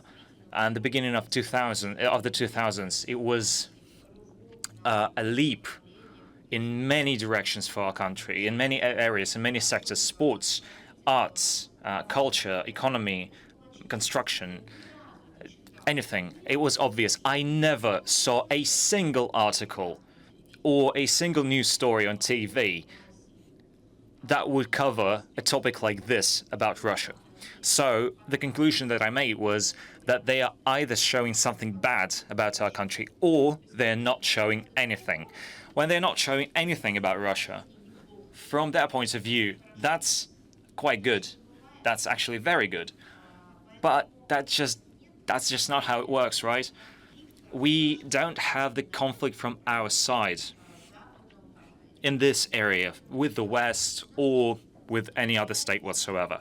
We have a real perspective, and we're seeing the real fact that the West, for decades and even longer, has been waging a prolonged informational, I can say, war or confrontation with our country, with our people.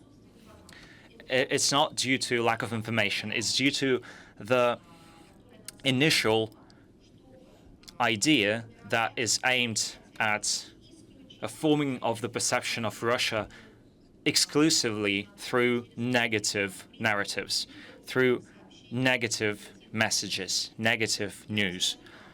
I am absolutely positive that the perspective should be objective. It has to cover bad things, of course, but it also has to cover good things and neutral things. I have seen articles about performances in the Bolshoi Theater. In 3 years, I only saw 2 or 3 articles like that, but these performances were also aided by American counterparties, so maybe they made sure that this information made it through to the papers. I saw some decent TV stories. I mean, without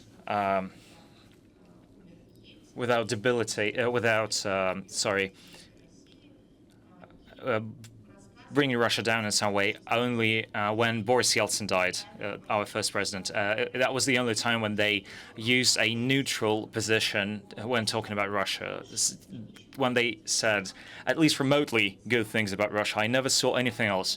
Not about cities, not about traditions, not about anything like this. In my book, this is unacceptable if we're talking about traditional media that have to be objective.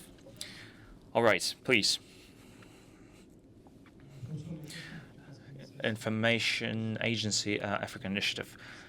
In the autumn of this year, the Russia-Africa Summit is going to be held. Are we seeing any attempts from unfriendly countries to stir the relationship between Russia and our African partners, and how many African countries have expressed their desire to participate? Yes, we are seeing these attempts.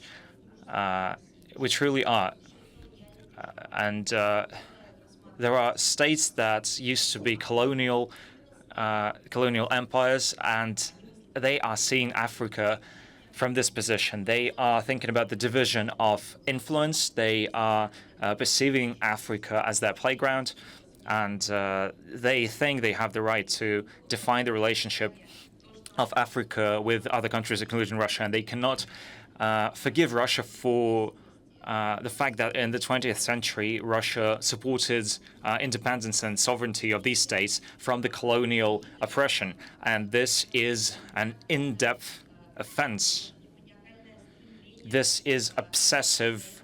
This is an obsessive drive to punish us for it. And the Soviet Union gave a lot of aid to the African countries in order for them to gain independence.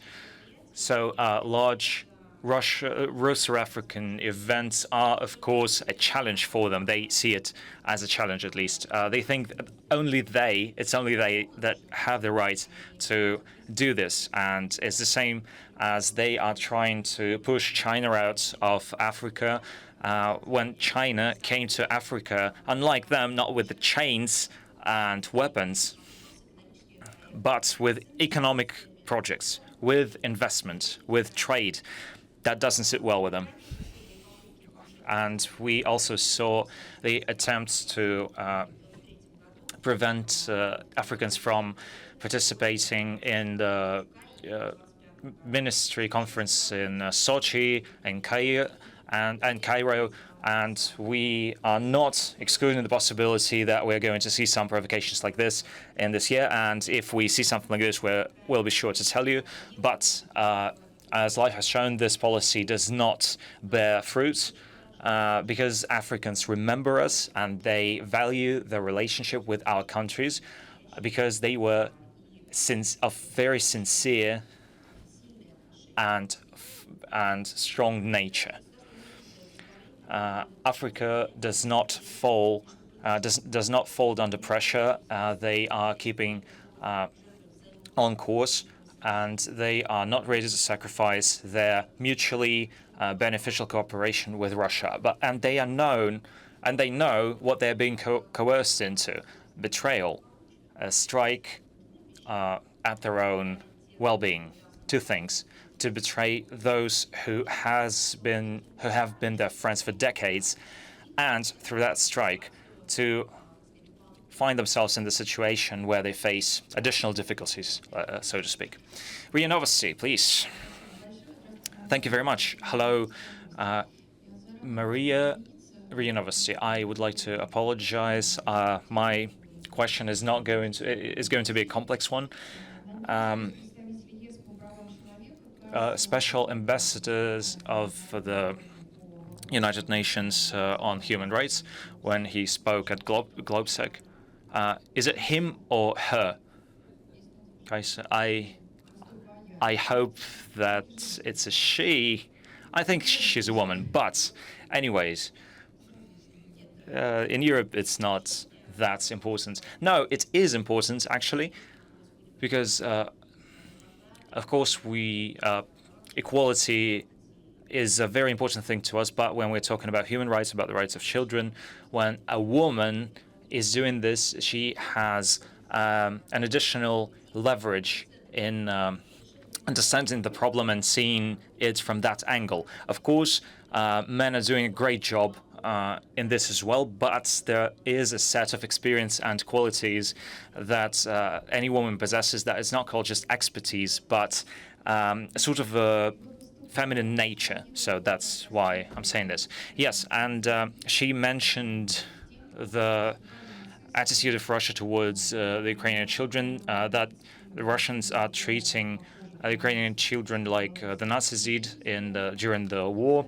when, quote, fair-haired children were taken from their homes and their identities were erased. How could you comment on this, please? My words were not circumstantial. I would like to say a lot of things about this. First thing, in order to understand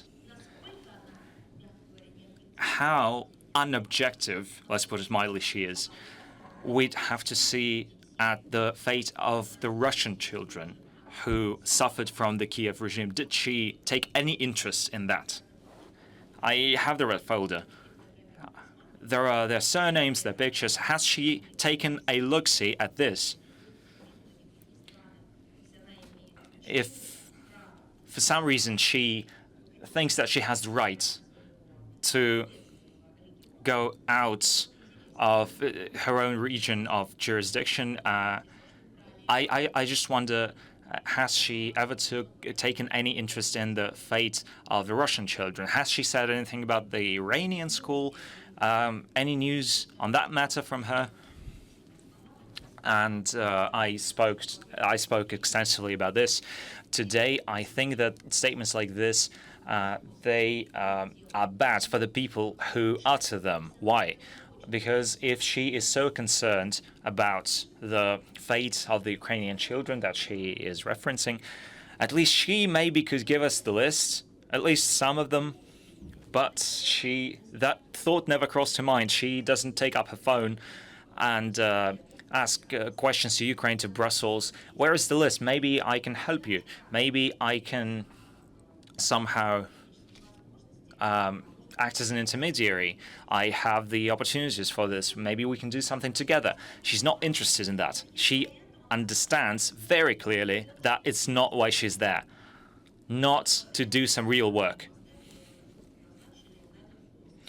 When she got assigned this position, she was approved for this position. It was the first day when she started working. How many days elapsed before she went to Starobelsk? I'm talking about a Russian official, of course. I'm seeing comments even now. She made statements not long ago. She is not talking in ready-made phrases. She's talking about people, about fates, and about some real help. Let's move on. Maybe this Kaiser, I think she's Kaiser right now, right? Maybe she knows better how Nazi camps operated. Maybe she has some personal experience. I'm not really sure, but let's just give a brief overview of this. First, Russia's efforts for saving children from war zones. When Europeans talk about this, they use the words deportation, kidnapping, stealing, and the media. In the media, they say thousands, hundreds of cases, but there are no facts to this, and the Europeans have never given a single fact to anybody. Why don't you ask them? Write them letters, write them notes. If she touched upon this topic, maybe she has some substance to it, at least 100 names. Let's not talk about the thousands. 100 names. But I'm going to assure you she's not going to do this. Because, again, it's not why she's there. Brussels doesn't want to look at the facts that confirm the falsehood of these claims. But they are ready to take this campaign, this appalling campaign, the flavor of comparing Russia's actions to those of the Nazi Germany, and the Euro Parliament is doing this. Jokes aside, you know who she was before she was assigned to that position, her previous position. Until recently, she was head of the Ministry of Defense of the Netherlands. You understand, her experience in the sphere of human rights is colossal. As if. She knows that, does she know that the children were horribly killed, that their blood was transfused to German soldiers, that they were subjected to horrific experiments in Latvia and in Poland? Does she know that in these countries, particularly in Latvia, they are not referred to as concentration camps, as death camps of children, but as labor colony? Like, the children worked by giving the blood, as they are saying, to Nazi soldiers. These are schemes of immense order and lies of an immense order. And they probably don't know that these concentration camps were liberated by the Red Army, because this is the information that is restricted from distribution in the European Union, right? And how can you then compare the two countries, I mean our country and Nazi Germany, the Third Reich? If Russia liberated Europe, if they find out about this now from the Third Reich, it's not only about not knowing the history, is it? It's about showing deliberate, cynical course at calling the black thing a white thing and the white thing a black thing, to form a perception and make appropriate decisions accordingly. Revision, all kinds of fakes and so on and so forth. But let us also recall the way the European Union truly treats the human rights issue through the example of what they have done to the Foundation for the Support of the Contemporaries who live abroad, because they introduced and mentioned it into the sanction list of the European Union, what the foundation was doing, assisting people who ended up being in trouble, no matter the old or the young, all those who required help and support. They were helping to find lawyers, and quite often they offered financial assistance, and that was why they were written into the sanctions list, which actually, this is the second time that this foundation was written into these prohibitions, which were introduced and are still in place since 2023. But that is another interesting story. And by the way, do you know why this foundation was placed under not the restrictive measures or sanctions? Direct prohibition in the respective regulation by the EC Council, black against white. It says that this time the foundation was punished for a consistent work against xenophobia and the attempts to falsify history within the current European realities. This kind of an activity, if it is related to Russia, immediately is being equaled, direct quote unquote, as a threat to the stability and unity of the European Union by way of disinformation. If the rights are being violated based on the ethnic principle, what is the problem? What kind of nationality is there? Russians? This is no violation in this case, and that is why those who defend the rights of the Russians can be punished. That is a Nazism in its core. The European public must not know the truth, not only about the Ukrainian conflict, but also about the inconvenient pages in the history of Europe and the current troubling trends in the European Union itself related to the extreme manifestation of racism, the language of hate. Actually, just look at the way the anti-Semitism is gearing up there as well. The less available this information is, this kind, the simpler it will be to those who champion confrontation with Russia to replace historical facts, to slander and everything that they like and enjoy doing now. Let's talk about the so-called stolen Ukrainian children. What I would like to draw attention to, and you maybe would draw her attention to it, once again, I shall reiterate, if she is so worried about the fate of these or any kind of children, we are looking forward to receive information from her. The lists, the names, some sort of a descriptive part, but there is information that is already available to her, but she is not paying any heed to it. Let's together help her do this.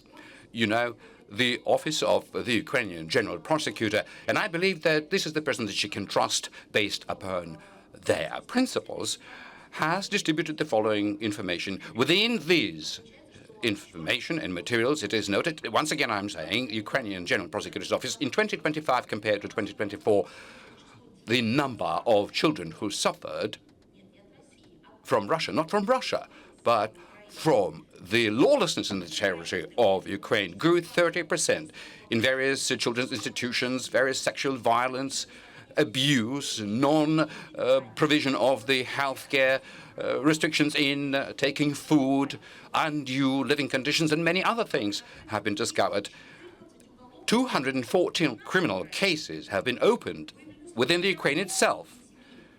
The children trafficking was discovered in Ukraine. 8 cases like that in 2025. Well, I suppose that this non-lady, Olive Green, should be interested in the fate of the Ukrainian children who were brought into the countries under her responsibility, the European countries.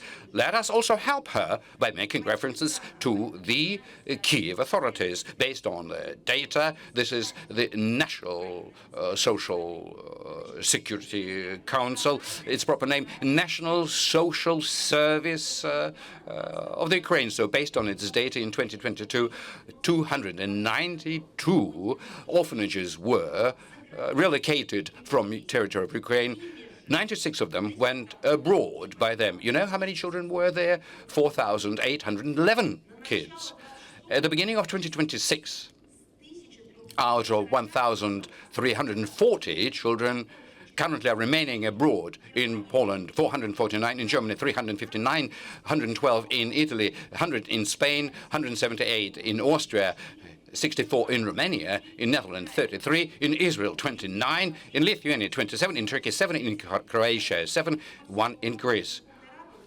Well, I mean, the Children's Ombudsman in Ukraine was telling about a systemic application of psychological and physical violence to Ukrainian children who are in Austria, Poland, and Turkey. Now, where is this Orlan Green? Where is she? Why didn't she speed up to fly to these countries and see these children? This is the official data coming from the Kiev regime. On March 2nd, Zelensky signed the Act 4779-9, which allows military administrations to evacuate children from the front line without their parents' consent. We spoke about it. 6 months after this evacuation, if the parents haven't reunited themselves with a child, they are no longer having the parental rights. So legal foundation was brought underneath the separation of a child from the family. So you can imagine that the Western functionaries concoct all kind of blatant lies about what happens to the underage in Ukraine, and that means that the child subject to them is just an instrument. All right, if this is it, let's move on. Yes, please. I'm not in the pool. My name is Igor Panarin, Volgograd Magazine. Maria Vladimirovna, I would like to have this opportunity, being here at our beloved St. Petersburg International Economic Forum yesterday, during the session dedicated to water problems.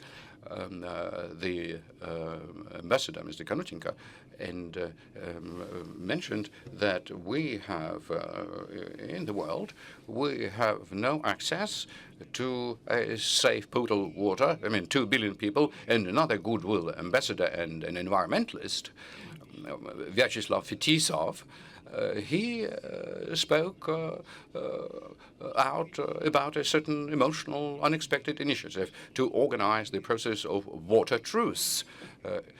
This is an allusion to Rudyard Kipling, if you may recall. Clearly, we're not diplomats, we're not lawyers, we are the environmentalists, and we communicate by using certain notions, but maybe within this particular proposal by Vyacheslav Fetisov about the water truce, you may see here a certain rationale. Well, thank you very much. I would like to say that Vyacheslav Fetisov is the one that Ministry of Foreign Affairs is maintaining a very close contact with.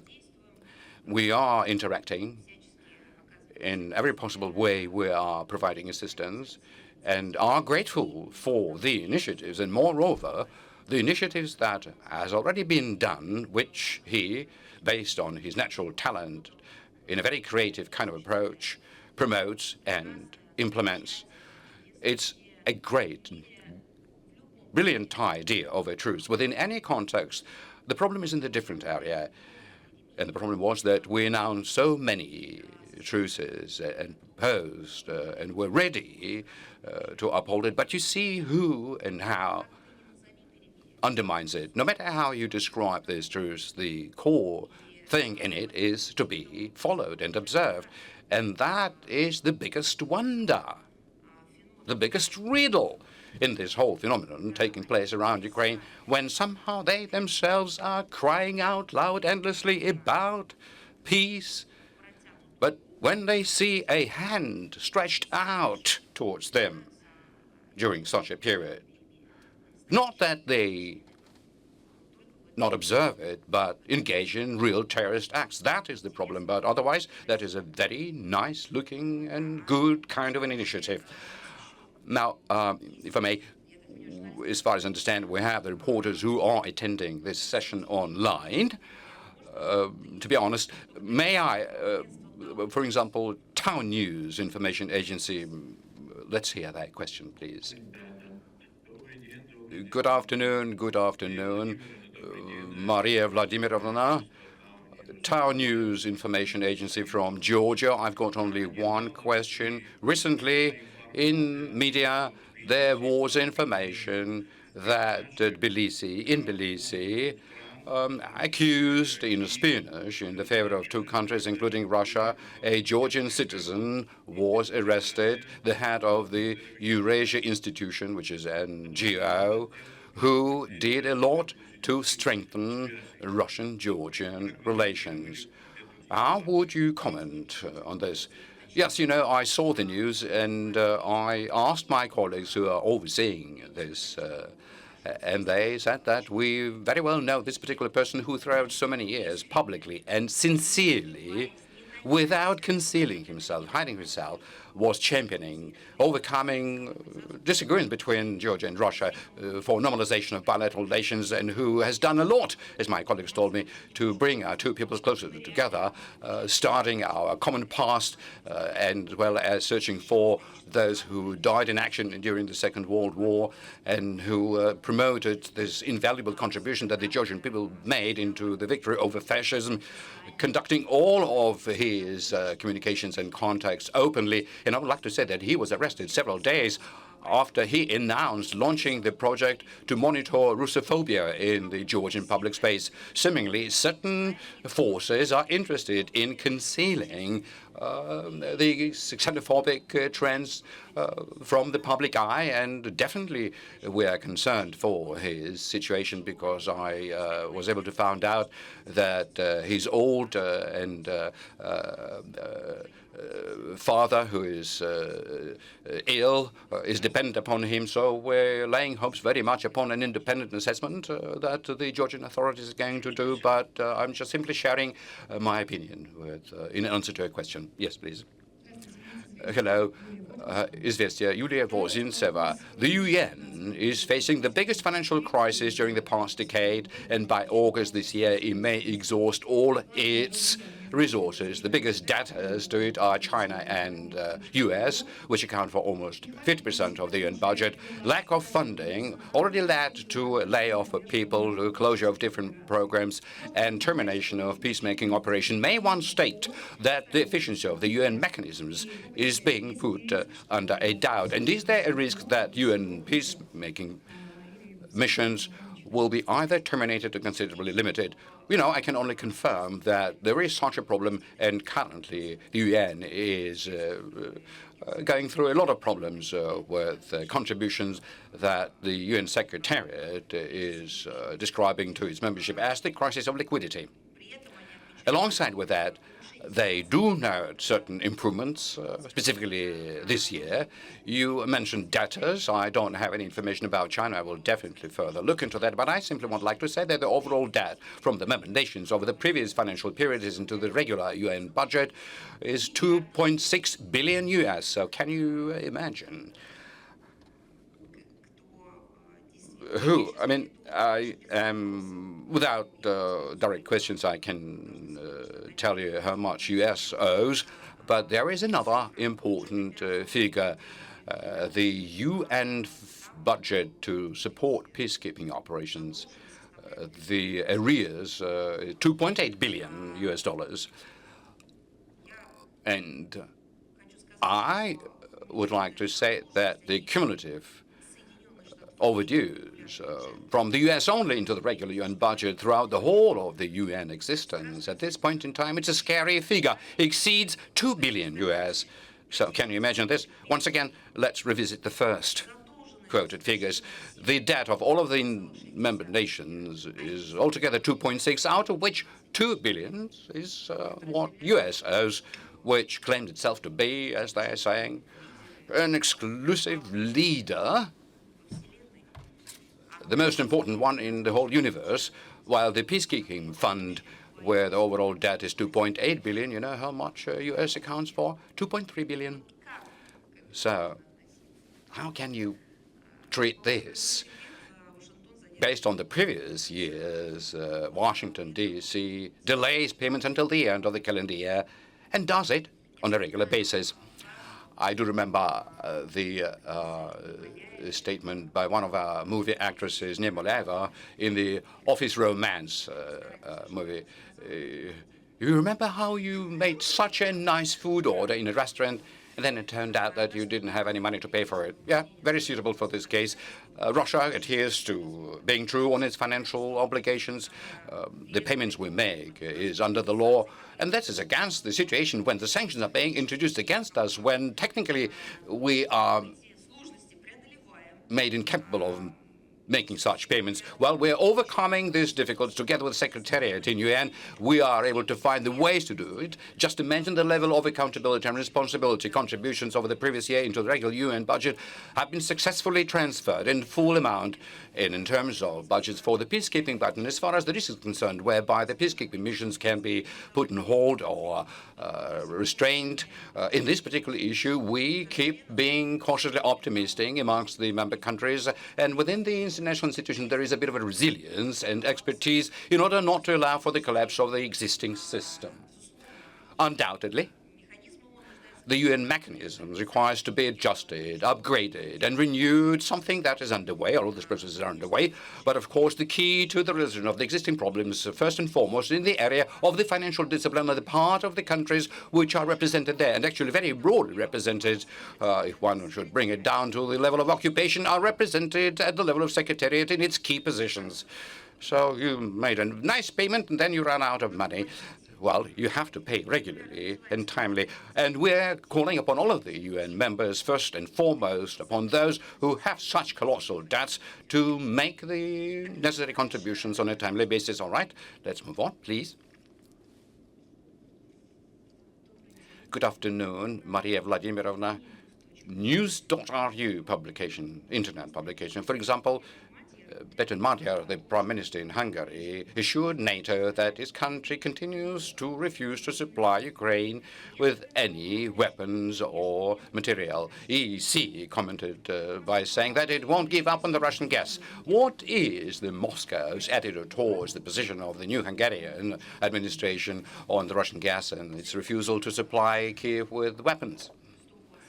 Well, you know, you've really put up a lot of topics to consideration. It's not just simply our position that we like someone and we dislike somebody else. Our principal position is in an impermissibility to finance international terrorism. It is absolutely evident to everybody that the Kiev regime is engaged in terrorist activities. The ideology pursued is based upon the Nazi principles. And any country which is financing such atrocities and supplies weapons in the first place, politically supports, is an accomplice. It is a participant in financing international terrorist activities. Now, with regard to the energy issue, Brussels remains intent on giving up on the Russian energy.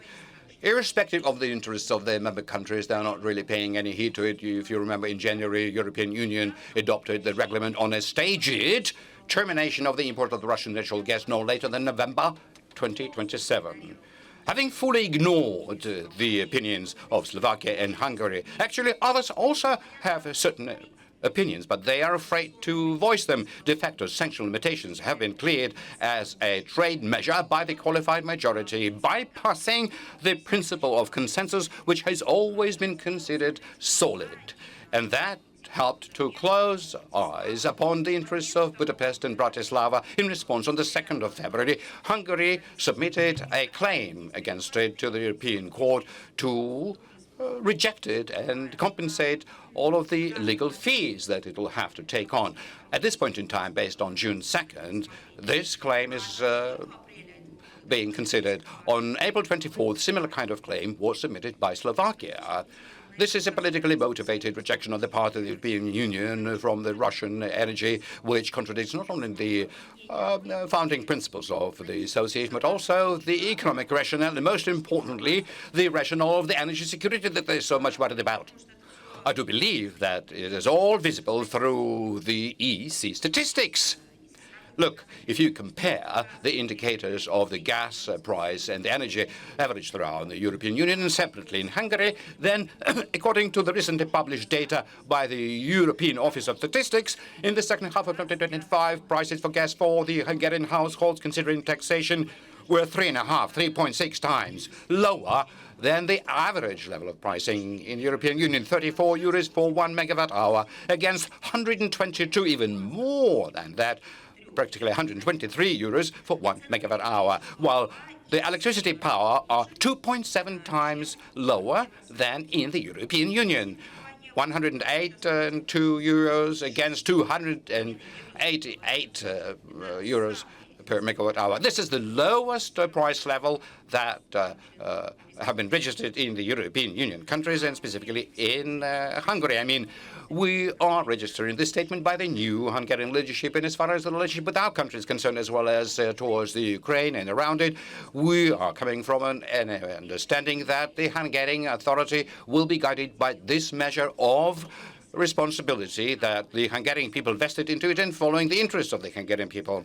We will definitely be following specific actions and words, but that's what we meant to say in answer to your question. Yes, please. Hello, Maria Vladimirovna. I'm from Crystal International Reporters. Today, Latin American countries are showing a lot of interest towards the new formats for international cooperation. Which international cooperation possibilities do you see for the new generation with Russia? Is there a potential for the future? Exactly speaking about Peru and Russia. You know, we have amazing relations with the countries of the region and the youth of the region. We cooperate across all areas. One of the things we do with Latin American countries is higher education. On an annual basis, we provide the citizens of these countries state stipends to study in Russia. The most popular specialties are management, healthcare, economy, high-tech, IT, etc. I think these cooperation areas are highly demanded by the youth of the region. I'll give you a number of examples. There is a Brazilian city, Joinville, where we have the School of the Bolshoi Theater that's been functioning, which has been up and running for 20 years. We spoke about this. There's material available. Also, it is in the same country where, under the auspices of the Moscow Conservatory, we have a musical school named after Tchaikovsky in Fortaleza. 2015, that's the year that marked signing of the cooperation between the State Russian Museum and the National Council for Cultural Heritage of the Ministry of Culture of Cuba. There is an agreement on creating in Havana the Center for Russian Language, Art and Culture. higher educational establishment contexts continue to flourish. Academic and scientific and practical cooperation is established between the Moscow State University, the Moscow People's Friendship, the University of People's Friendship, the St. Petersburg State University, Diplomatic Academy, a couple of educational establishments from Moscow, Voronezh, Samara, Yekaterinburg, Kursk, Rostov-on-Don, and the other Russian cities deal with their counterparts in various countries. Russia Today and Sputnik works a lot with the region. There's broadcasting done in our languages. Satellite TV is available. TASS operates in the region. I already mentioned Sputnik here. The Latin American languages are being used to broadcast, and our material is well on demand. Yes, please. Andrea Lucci, Televisione TV Italy, sorry. Can the application of Western arms or its components to strike Russia, including the terrorist attack in Starobelsk, lead to consequences for the NATO countries in the nearest time frame? Thank you.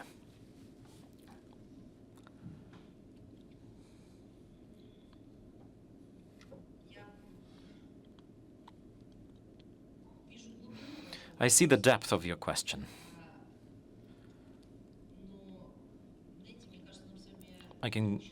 But 2 hours would not be enough for me to even scratch the surface. The consequences that you speak of are being created, are being forged by the NATO countries by themselves. We spoke about their economics. We spoke about militarization that squeezes the countries dry of the European Union countries. You've heard of the expression, monkey business. So instead of investing into economy, culture, education, healthcare, what they do is they're not just improving their defense opportunities, they are getting armed to the teeth, and they create consequences for the military. They create prerequisites for the military conflict. The questions you ask me should better be addressed to the citizens of the European Union, because it's all done for the money of the European Union citizens.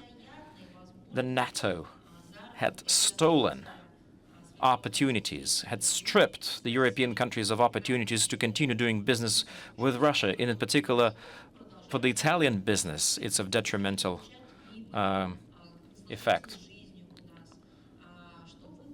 So what have you got in return as Italian citizens for being involved in the anti-Russia activity? First and foremost, you got people who call themselves Ukrainian refugees. I congratulate you with this, because now it's your pain, and it's not a financial and economic problem. It's more of a social issue now, and it's fallen into your hands. What have you got in terms of energy security? Your energy security received a blow that it cannot shake itself off. You see the prices soaring for energy and fuel, which again translates into the product prices. You've had our humanitarian ties severed, and tourist flows had gone down because you are forced to impose limitations. Our people who cannot come to your countries because our payment and settlement systems had been blocked. People are not coming to your country because the Italian government participates in financing the Ukrainian regime. What's it in for you? What are you getting from it? When you've been told that Russia violates the human rights or performs the acts of aggression against Ukraine, well, giving you examples of what the Ukrainian regime does. And I've shown you how human rights have been violated for decades there. But for some reason, people turn their blind eye on that. So the consequences are being forged as we speak by them at that very historical moment. And it would have been nice if it wasn't me telling you about the consequences. It would have been nice if it was an eye-opener for the European citizens, and it's time for them to be outspoken and ask questions to their own government. I told you when in 2022 tanks had been supplied, armed vehicles had been supplied. You know what's been said? That it will bring the conflict to a close, with the Ukrainian regime coming to the top. Some European countries had even said that it will open up new potential for economic development, that now Russia could be dictated after the alleged Ukrainian win. But you know how it came to be. So the question shouldn't be asked to me. It should be asked to your own people, to your own citizens, to the leadership of your country, and of course political parties. Almeidin, do I remember it correctly?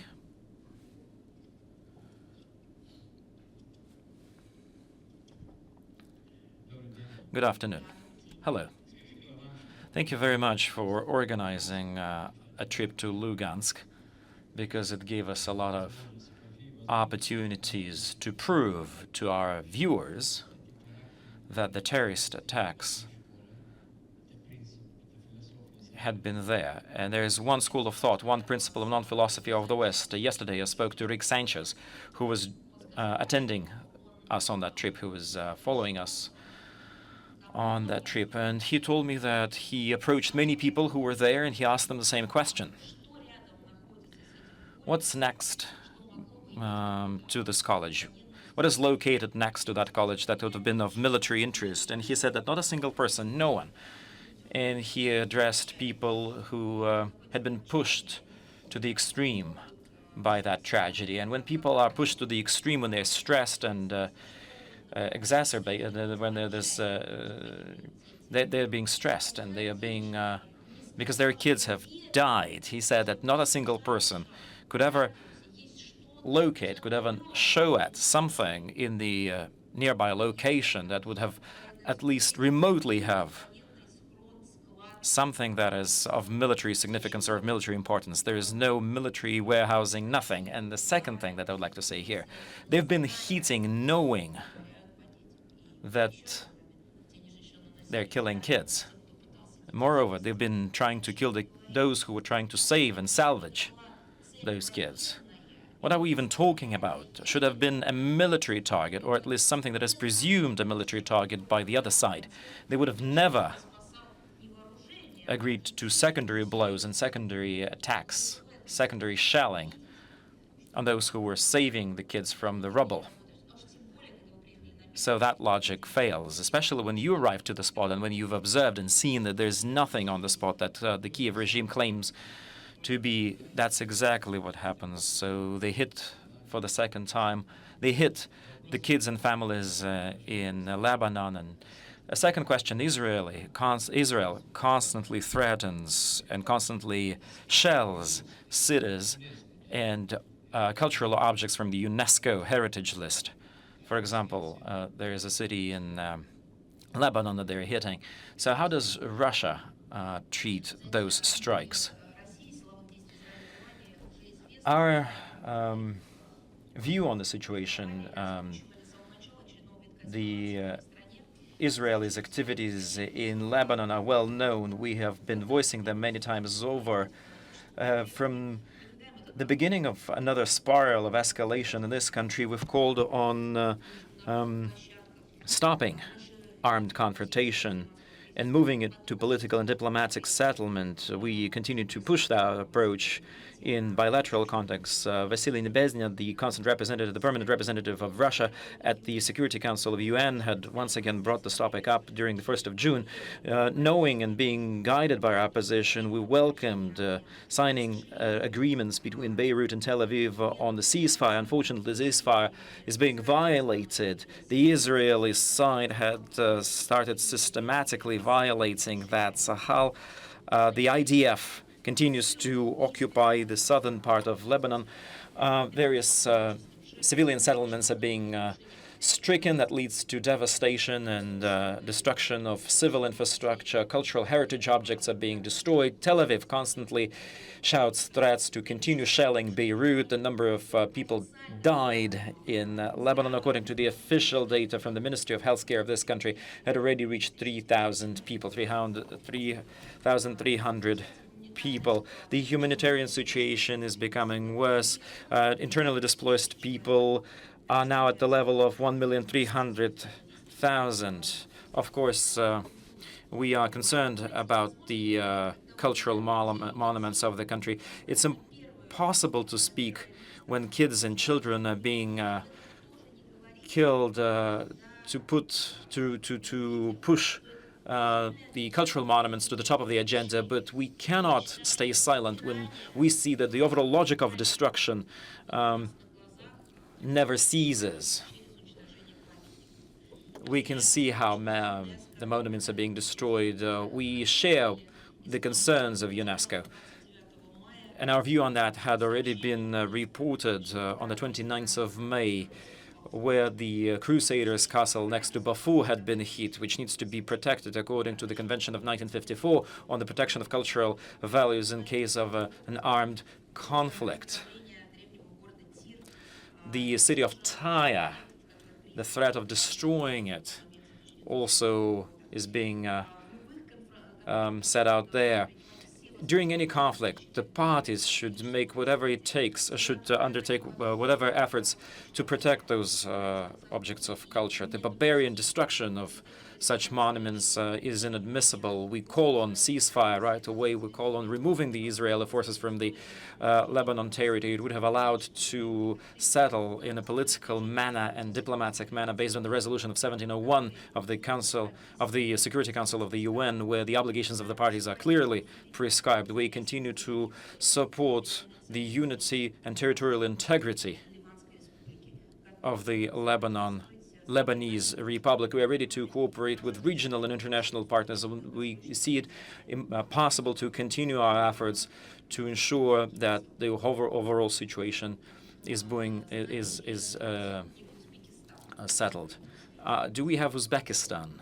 Do we have Sputnik Uzbekistan now online? Good afternoon. Evsia Yermashina, Uzbekistan, Sputnik. I have a question. Our national football team, the only CIS team, will soon participate in the World Cup. Will the Ministry of Foreign Affairs of Russia favor Uzbekistan during the Mundial? Is it okay if we support you wholeheartedly? Is it okay if we put our whole heart to that? Because we really want to sincerely support, and there's a lot of happiness about it. That's a great sporting achievement, and there's no irony in my words. We'll definitely be rooting for Uzbekistan. We'll be shouting out. Uzbekistan is a friendly country, is a brotherhood country. We have close relations and contacts between the citizens of the two countries. There's a lot of cultural and humanitarian projects being done jointly, regular bilateral meetings. On the 4th of June in St. Petersburg, there will be contacts between our two parties that we are looking forward to. Not just that, there is another interesting project related to the energy sphere, and I think we'll hear about some developments today, but that's for the administration of our president to say something about that. Now, when it comes to Uzbekistan participating in the World Cup, Football World Cup, we're extremely happy for you. And we wish you all the best.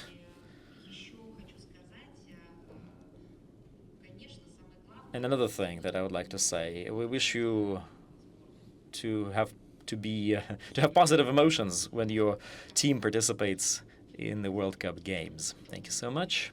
We have a next question now. German television. One question. Right now, at the moment, we have in Germany one of the incompetent and most dangerous governments in the world. The relations Но это ваша проблема. But that's your problem. That's your problem to have, not ours. I'm really sorry for that. Cultural and economical relations are almost destroyed. Do you see, from the Russian point of view, do you see any chance to repair these relationships, and if yes, under which conditions? Thank you. You know what? I don't really want to exercise fantasizing.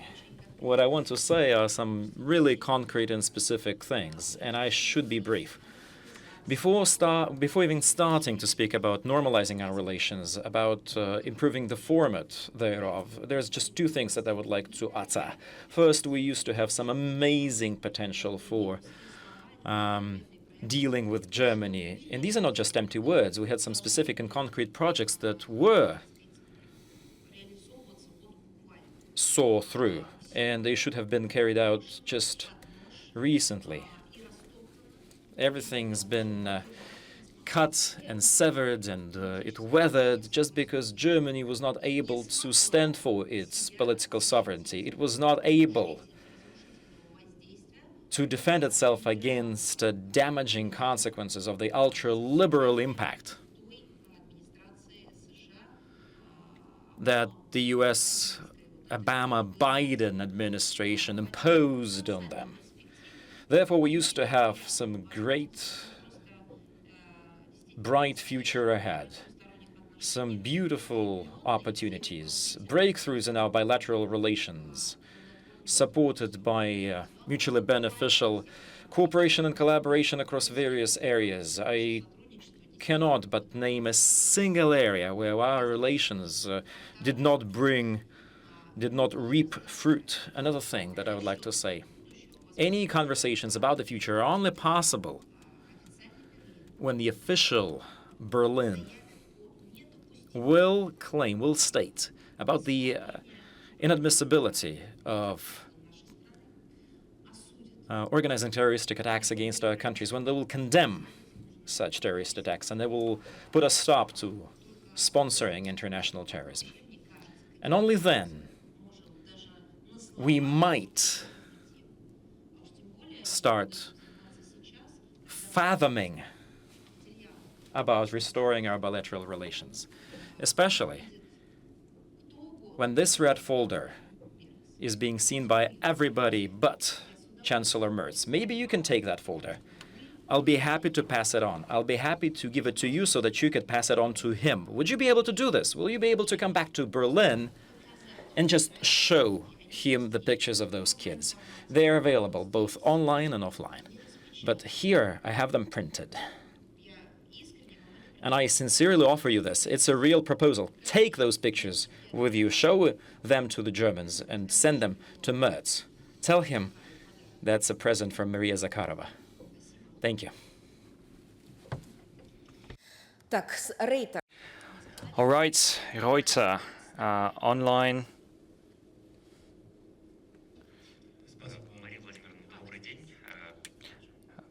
Hello, Maria. I'm sorry, Reuters is online, but we are going to get back to you shortly. Hello, Maria, we're here. And our question is connected with Armenia. You have touched upon this topic today in the briefing, but nevertheless, a number of observers, for example, Ursula von der Leyen,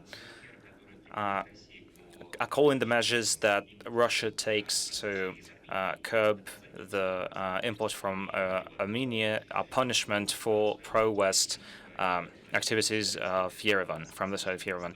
But Pashinyan, when he was talking with his electors, Armenia's partners are threatening the country.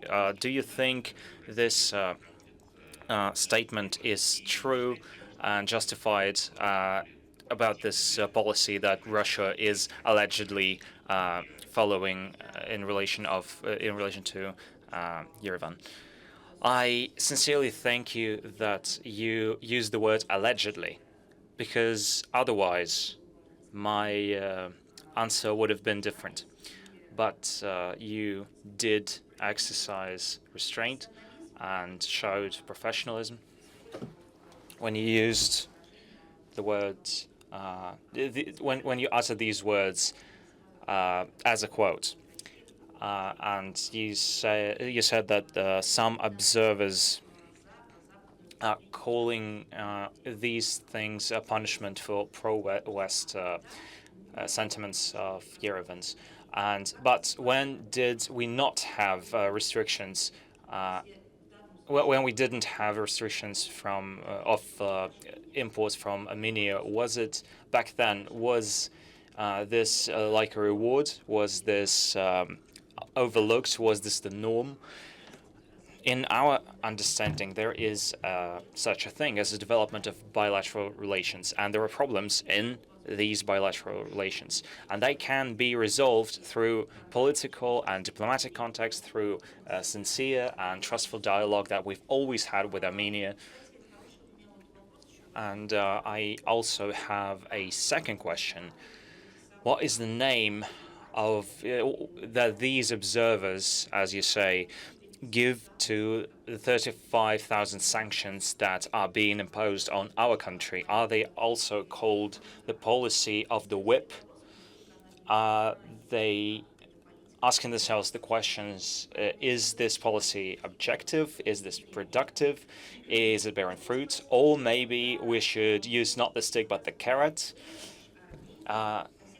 When we were helping Armenia across all sectors, energy, culture, humanitarian connections, providing opportunities for the citizens of this country to use the goods that Russia can provide, finance, trade, energy, by the way.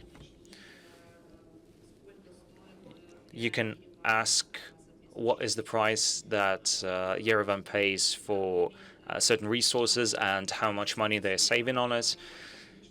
How are ethnic Armenians feeling in the territory of our countries, or those people who have the Armenian citizenship but have the opportunity to live and work in Russia? So when all of this has been happening for decades, how do these observers call it? Why aren't they saying that Russia gave too many carrots, right? Or maybe they should ask the question, maybe they're becoming allergic to our carrots.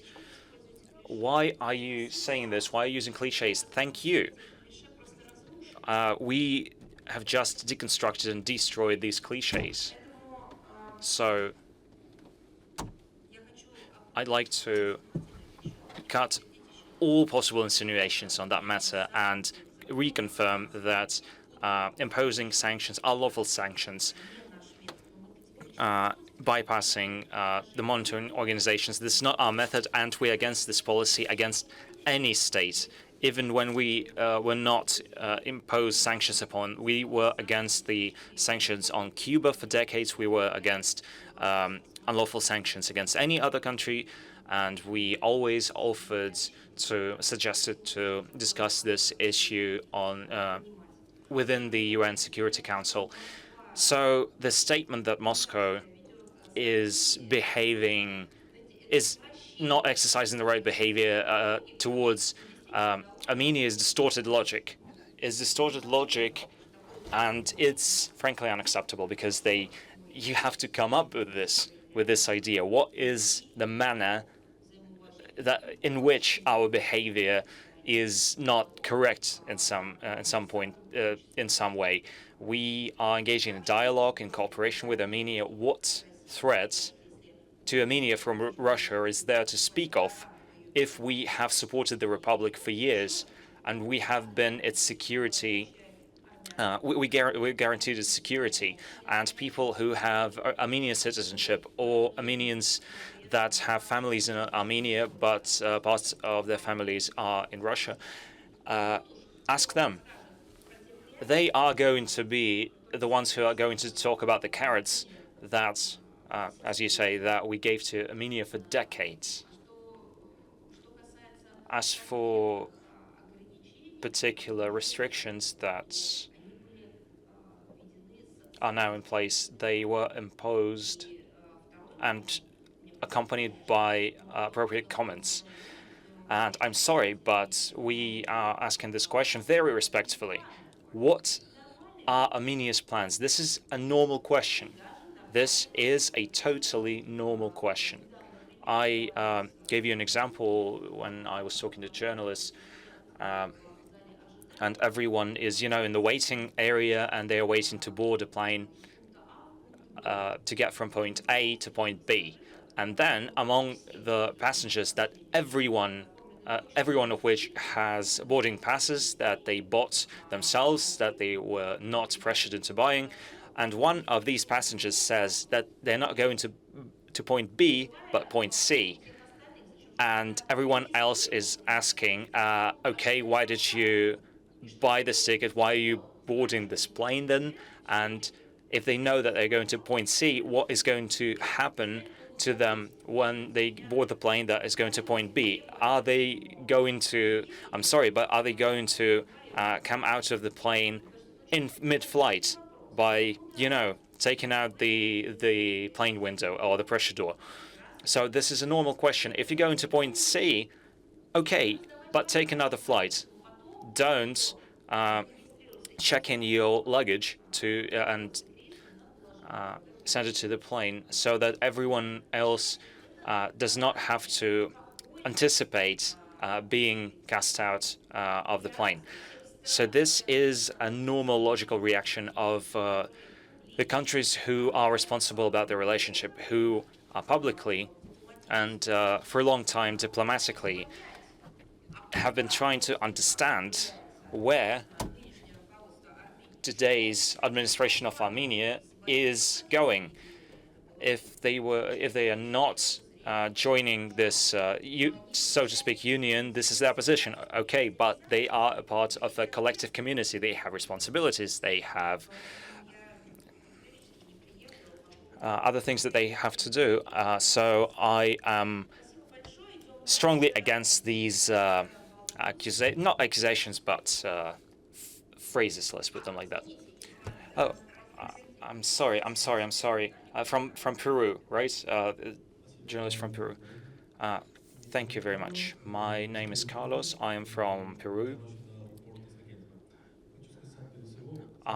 First and foremost, I'd like to say that today we are going through a period of transitioning to the multipolar world that is opening great opportunities for many people of the world, but there are serious threats as well. For example, we are seeing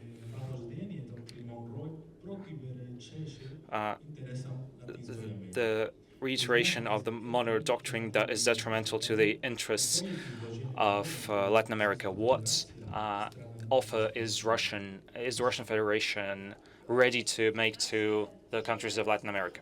The Russian Federation has made the offer to all countries of the world to develop mutually beneficial, mutually respectful cooperation based on international law. And while doing this, to understand what direction the world is going into as multipolar cooperation, not being controlled by one or two decision-making centers, but based on the possibilities, the opportunities of other countries of the world through the joining of potentials, through the historic experience, through regional options, to formulate naturally, not artificially, but naturally, these centers.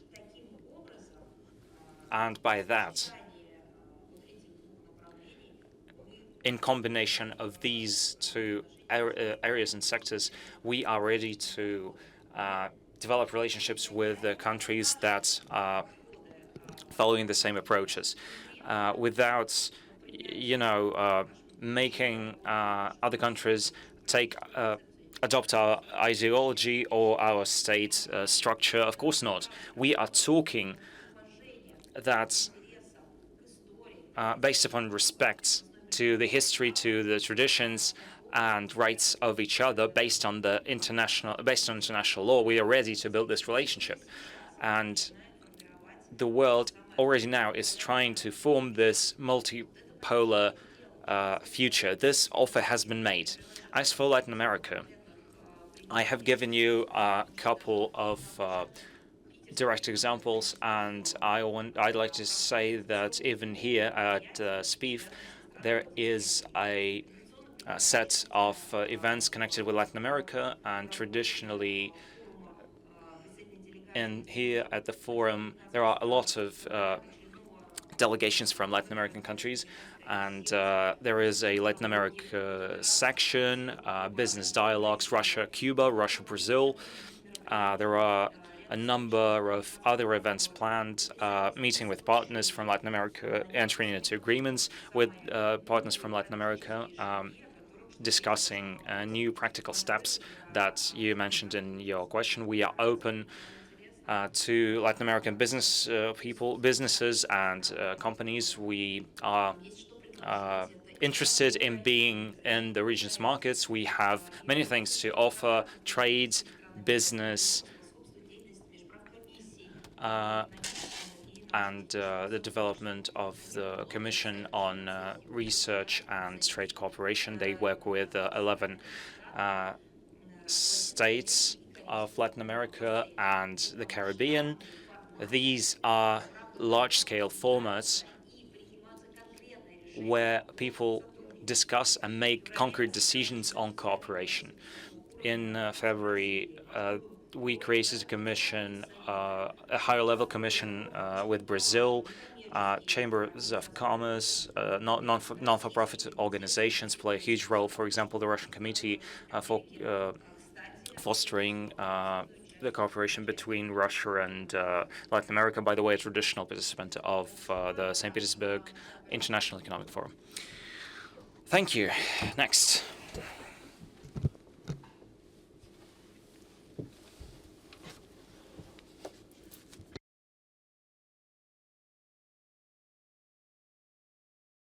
Hello, Bolt News Interfax. Our question is, in the south of Serbia, the Platinum Wolf military exercises started in South Serbia, as I said, with NATO armies. Considering that in May, Serbia and NATO held military exercises, what is your evaluation of the intensity of cooperation between Serbia and the alliance? NATO have been seeing the Balkans not even as the sphere of interest, but I think this is a fitting term for this situation. This is a new cooperation of the willing. They are willing to be in the Balkans. They don't want to work with the Balkans. They just are willing to have the Balkans. They need the Balkans. They cannot conceal their temptation. This is a frontier that has to be overtaken, and they want to bend it to their will. And we're not even talking about separate countries of that alliance that would like to start cooperating with the Balkans. They have this opportunity as countries. No, these are aspirations of Washington, of the powers that be, that think that the Balkans have to be submissed as well, that their exclusivity has to cover this region of the world as well. Of course, they have a special interest towards Serbia. This is a historic interest. This is the intention to rip this friendly state from Russia. They are not even hiding this. They cannot understand that by ripping Serbia from Russia, they are ripping it apart. They're ripping Serbia apart. It's really impossible to answer that question, because Serbia and Russia, the Serbians and the Russians and the peoples of our countries are connected by such amounts of history that if you start to inject this poison of misinformation to the Serbians about Russia, this is going to have detrimental consequences, because the body is not going to accept this toxin. They don't understand this. They don't understand the situation around Ukraine. They don't understand what Donbass is, what Novorossiya or New Russia is historically. They wanted to do this experiment. Look what came out of it. Belgrade is adamant about not joining military alliances, and they are exercising multifaceted external policy. But this doesn't sit well with NATO. They don't want Serbia's policy to be multifaceted. They want to be the masters of Serbia. They are ramping up their efforts in order to drag Serbia into their orbit. And they are promising Serbia to accept them to the European Union, not do this, and then, like a snake, they're constricting Serbia with these rings of, so to speak, NATO's love. In Yugoslavia in 1999, there was tremendous destruction and tremendous amounts of death. And many Serbians suffered from, as we mentioned today, uranium that was contained in the shells, but that doesn't interest NATO. They are just keeping on to their position. Belt News, please. Hello, Maria. Thank you for this opportunity to ask my question. The head of Latvia's foreign ministry offered to include Lukoil to anti-Russian sanctions, and how these ambitions, how do these ambitions compare to the real weight of Lithuania? I'm sorry, not Latvia, Lithuania in Brussels, or are they just voicing the decisions made previously? I think that out of the statement from this person and his cronies, at the briefing I cannot quote them, but Sergey Lavrov gave a direct answer to this question. He said that they should not be paid attention to because the main objective of these buttresses is to confirm that they actually exist. I think it speaks for itself. I really cannot add anything. Thank you very much. Vision TV channel. Yes, you've asked your question. Right. Let's move on. TV Plus. Hello. Yes, hello. Hello, Maria Vladimirovna, TV Plus TV channel from Georgia. My question is about the Southern Caucasus, against the backdrop of an evident cooling down of relationship between Russia and Armenia. The dialogue between our two countries is becoming more and more relevant. And with this in mind,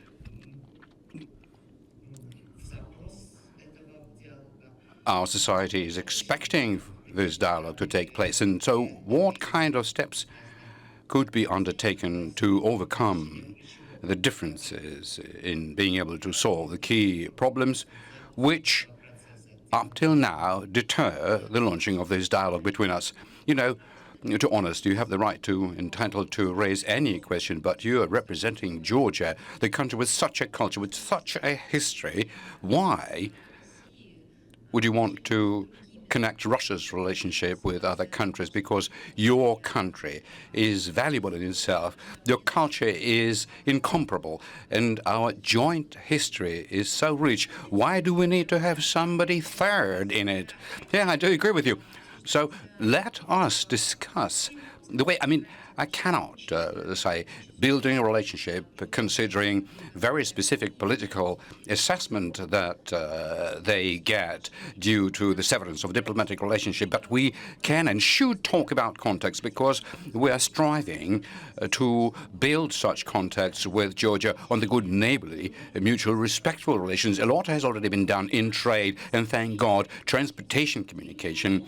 With so much hard work, we're had either the Georgian people or the Russian people pushing forward towards this outcome, the ones who have ethnic relationship, cultural connections, family relations with Georgia and Russia, because that met with the resistance on the part of those in Georgia who have been definitely underwritten, not on the basis of the anti-Russian position, but rather an anti-Georgian position. Tourism and travel, humanitarian relations are already underway. And so such connections in different areas is a great trend that is becoming stronger. And I should say that the decisions made by the President of Russia back in 2023 to renew the air communication and suspending short-term trip visas for the Georgian Russian was the predication for that, who now can see with their own eyes, and in this particular case I would like to say this is the kind of a phrase that I'm using quite rarely, but whenever I do it with a joy, because truth does have a value to it, which is the price for an air ticket, and not only, please come around and take a look, because so many falsehoods have been told to the young generation about the Russians' attitude toward Georgians. So much nonsense over this period has been disseminated in Georgia, and even attempts have been made to do the same thing. I mean, this is disinformation in Russia. So come around in person and take a look, because our citizens are traveling to Georgia and doing it with a lot of enjoyment. Now, in order to further strengthen humanitarian connection, in October 2024, the visa-free regime was given to the Georgian citizens who come here for the purpose of working or education. You can't imagine how much of a drama it was, because the families were located in between the two countries and they couldn't enjoy a normal travel to each other. So that was an incredible tragedy every time we tried to help and do something about it. My goodness, I do hope that this is already past us. Yes, thank God. And I shall again say we are ready to further expand our relationship with Georgia, but that should be a two-way street. You mentioned about the very powerful expectation that the Georgian society have towards the renewal of dialogue and overcoming the existing difficulties. And we're not intending to meddle in anybody's domestic affairs. Georgia's definitely not. And realistically, we cherish hope that the current Georgian authorities, who are trying to pursue a very pragmatic policy, will simply listen to the voice of their people and will see the true opportunities and the real future, and will definitely make the most out of it. Thank you so much, and thank you. Newsfront.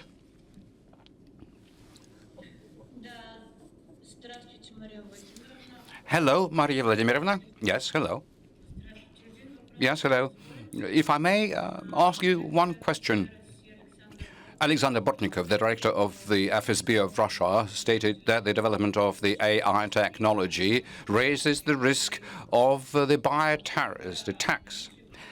Now, considering the existence of U.S. biolaboratories in the territory of Ukraine and the CIS countries, which continue to operate in developing various projects without any control, has Russia ever discussed with the CIS countries what needs to be done about it? I have already expressed myself about it, because we maintain very close cooperation with our partners within the CIS space in order to ensure biological security. We regularly concert our efforts with our colleagues within the context of very dangerous military biological activities by Washington. We engage core mechanisms within the member countries of the Collective Security Treaty, specifically within the domain of biological security. Another meeting took place on June 1st in Saratov. This dialogue also is being done as part of the bilateral contacts with our immediate allies and strategic partners in the post-Soviet space within a country individual format. We interact with the CIS member countries following the topic that you mentioned, are multi-tier and very comprehensive. In its foundation is a very sincere dialogue, friendly relations, and the true intent to prevent the trouble. Because what is a biological laboratory, particularly the one which is not subordinate to the legislature, which is closed and non-transparent? That is, of course, is a very fearful thing. Thank you very much. Are we having Vesnik from Kafkas, the Caucasian herald, Agency. Yes, good afternoon, Maria Vladimirovna. In Azerbaijan, the Baku Energy Week took place that Russian companies attended, and there was a Made in Russia stand as part of the show. Also, on the fringes of this forum, the Tatarstan delegation held meeting with the Minister of Economic Development of Azerbaijan, opening the Sumgait Industrial Park. How does Russia interact with Azerbaijan in the economic cooperation, and what is the future of the Russian regional cooperation with Baku? We positively evaluate our work with Baku in trade and economics because we have enormous opportunities, and so many projects have been implemented, and there is a lot of future.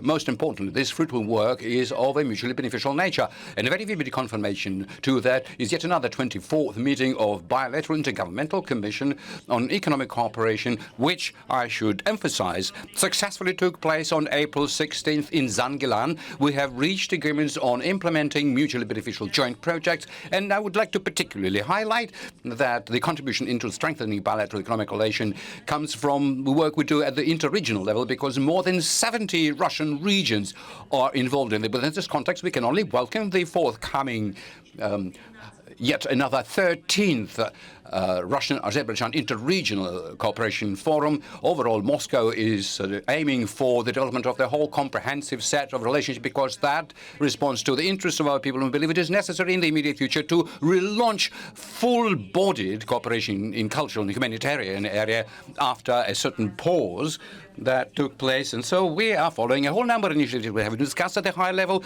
We are willing for the 11 Russian citizens which were put into custody last year, and we are maintaining continuous contact with their family members as well as the lawyers, and we continue our dialogue with the Azerbaijan side, covering all issues. Thank you very much. Now, the Soyuzny TV channel, is it with us? I understand this is going to be our last question. Yes, hello, Maria Vladimirovna, Irina, the producer. I have the following question. Last week, during the meeting of the Parliamentary Commission, a digital integration into the Union state was discussed, specifically mutual recognition of the electronic digital signature and the legal power of such a document in cross-border interaction. We all know to what extent the businesses require such services, and ordinary citizens as well. Could you please tell us, there is an understanding at this point in time when it is being expected and for this preparatory work to be completed?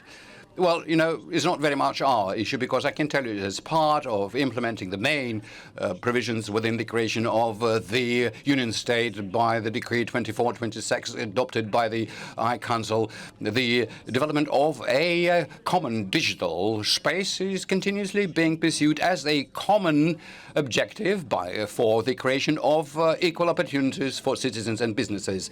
The mutual recognition of electronic digital signature, without a doubt, is one of the most relevant current issues within this context. And towards the end of the 2024 respective treaty was ratified by our countries, and so the practical execution of it will become an important step towards a full electronic documentation exchange, strengthening the stability in settlements against the growing external pressure. Now, in as far as the details are concerned, you should direct this question to the Ministry of Digital Communication, which is the head government agency. So if you forward your detailed question, then together we'll be able to prepare the respective response to it. Thank you very much. Thank you so much, dear colleagues and friends. I am grateful to you for your attention. Many, many thanks, and see you next time.